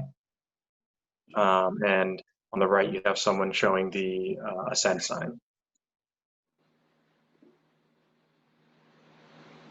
So emergencies are obviously, important situation to handle in scuba diving. Being prepared is always the most important step. So take your first aid kit, take CPR classes, and know how to provide oxygen, how to administer oxygen. I've taken the DRAM class. I highly recommend it. You go into the fine details and examples and situations of really everything you could think of, from equipment failure to environmental factors, injuries, everything. And yeah, knowing what to do in the situation is obviously most important. So some of the serious injuries, we've talked about this before. Again, we want to call it decompression illness, not the bends. I feel that also helps with just the physically what's going on in decompression sickness. Some of the signs and symptoms, just not feeling well, joint pain, visual problems, unconsciousness, labored breathing, loss of sight. And they can, the symptoms can come around over 24 hours. So it's something that you want to keep note of if it's getting worse. So marine life injuries, thankfully I haven't seen any personally, but we talked a little bit about sea urchins. Some fish have spines or rubbing up against sponges and corals like fire coral and things of that nature. Also part of the reason you want to wear safety gear like a dive skin or a wetsuit or something like that to keep the elements off of you. I also personally use, like, I'm paralyzed. I'm not sure if I actually ever mentioned that. So I use gloves. But yeah, just anything to keep your skin off of the elements or creatures. And then again, like we talked about earlier with the emergency or, first aid and emergency preparedness, scene safety, the ABCs, remain calm, breathe. And then the hot water and vinegar is for the jellyfish stings. Though the vinegar is gonna work a little bit better than the hot water. And then, of course, as always, we're going to involve medical assistance as soon as need be, or as soon as possible, assuming the situation needs it. So, and that's going to involve recognizing the need, beginning first aid and starting a rescue, or vice versa. So, getting someone to a safe position and then providing the first aid. So once, there's different situations, whether there's other people around, whether you're alone, what the situation is, what's nearby. But you want to dial 911 as soon as possible, have emergency responders on the way, and then if you're unsure at that point of what to do or how to continue care, calling Dan is always an option. That's the insurance company or the insurance network. And they will provide any medical assistance they can or information. And I want to assure people we're almost done. Hang in there, just a few minutes left. So again, dive planning is super important. Some of the things you want to consider when planning are the health, your health, how you're feeling, how you're doing physically, how your body's doing, climate, the weather, and the travel needs. So, when considering your health, how are you sick? Are you rested? Have you been eating well? Are you hydrated? Like we mentioned, hydration is extremely important, especially when you're underwater. You don't really think about it. Spending all these calories, sweating, breathing a lot. You need to replenish those waters. And also snacks and stuff like that's also important to bring along. Advanced planning, why, who, where, when, and how. So, you really want to think of everything from start to finish with your dives. Equipment, buddies, location, where you're going to be staying, all kinds of stuff. And we're definitely going to get a lot of practice with that as we start doing our checkoff dives.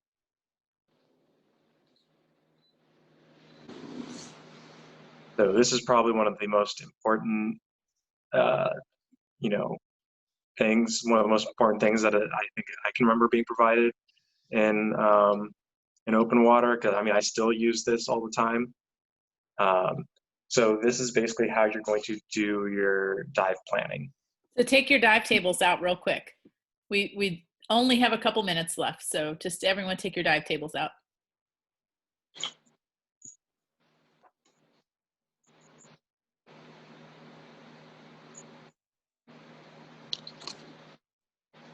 All right, everyone have their tables? Ronnie, you want me to take over, or Bill, you want to take over, or you good? Either way. So learning the dive tables, table A gets you your single dive, table B is your surface credit, and table C is your next dive. So bottom time starts. Does anyone know right off when bottom time starts? Starts when you first start to descend, and it goes until your safety stop.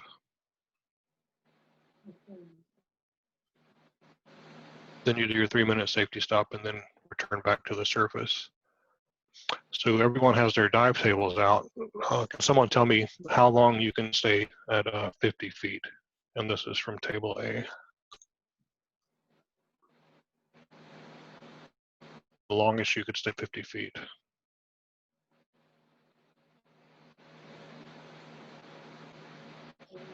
$80. That's right. So if you look at the depth column and you scroll down or go down to 50 feet or 50, and then you'll scroll across to the right to the maximum amount of time that you can stay down at that given time or that given depth, and that is for 80 minutes. So looking at that same table, how long can I stay at 80? 32. That's right, 32 minutes. So everyone, how we're getting those numbers?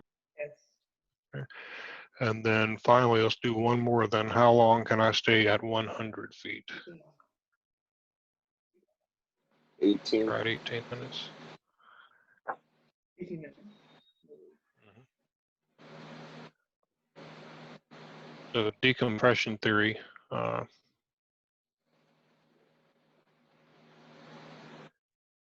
here we have dive number 1, dive number 2 with your surface intervals. And when you do plan your dives, and this is how I do it, I write the lines out and then plan my dives that way. And I find that to be much easier.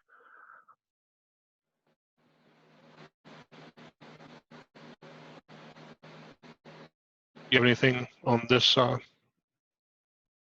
you wanted to speak to, Gabrielle, specifically? Yeah, I was just going to say back to this. It's really about nitrogen in your body. It's dive 1, you go in with no nitrogen. You accumulate nitrogen. You go to the surface. You get a little less over the time at the surface. You go back down. You get more nitrogen. And so it's really all about monitoring your nitrogen. That's what the dive tables are about. So just get out there and dive. And that was module 4. We talked about diving skills, physiological problems, excess stress, physical problems, managing emergencies, and learning the dive tables. So that is it. Woo! Thank you to Dive Master Maureen, Dive Masters in Training, Ronnie and Bill, and thank you all for being here. I want to go over just a couple more things. Get your animals ready, because I'm going to do a group photo in a minute where I'm going to get a picture of all of you and your pets if you can get them. But here are the swimming requirements. I want you to pay attention to the exit requirements. Ideally, to save time in the pool, what we're going to do is we're going to just do the exit requirements, not the entry. Because if you can do the exit requirements, then you're good. So I want you to come into the 11th pool session prepared for a 50-foot underwater swim with push-off. That's the first thing we're going to do. Then we're going to do a 300-yard surface distance swim, and then we're going to wrap up with a 15-minute tread water survival floating. Any questions about the swimming requirements?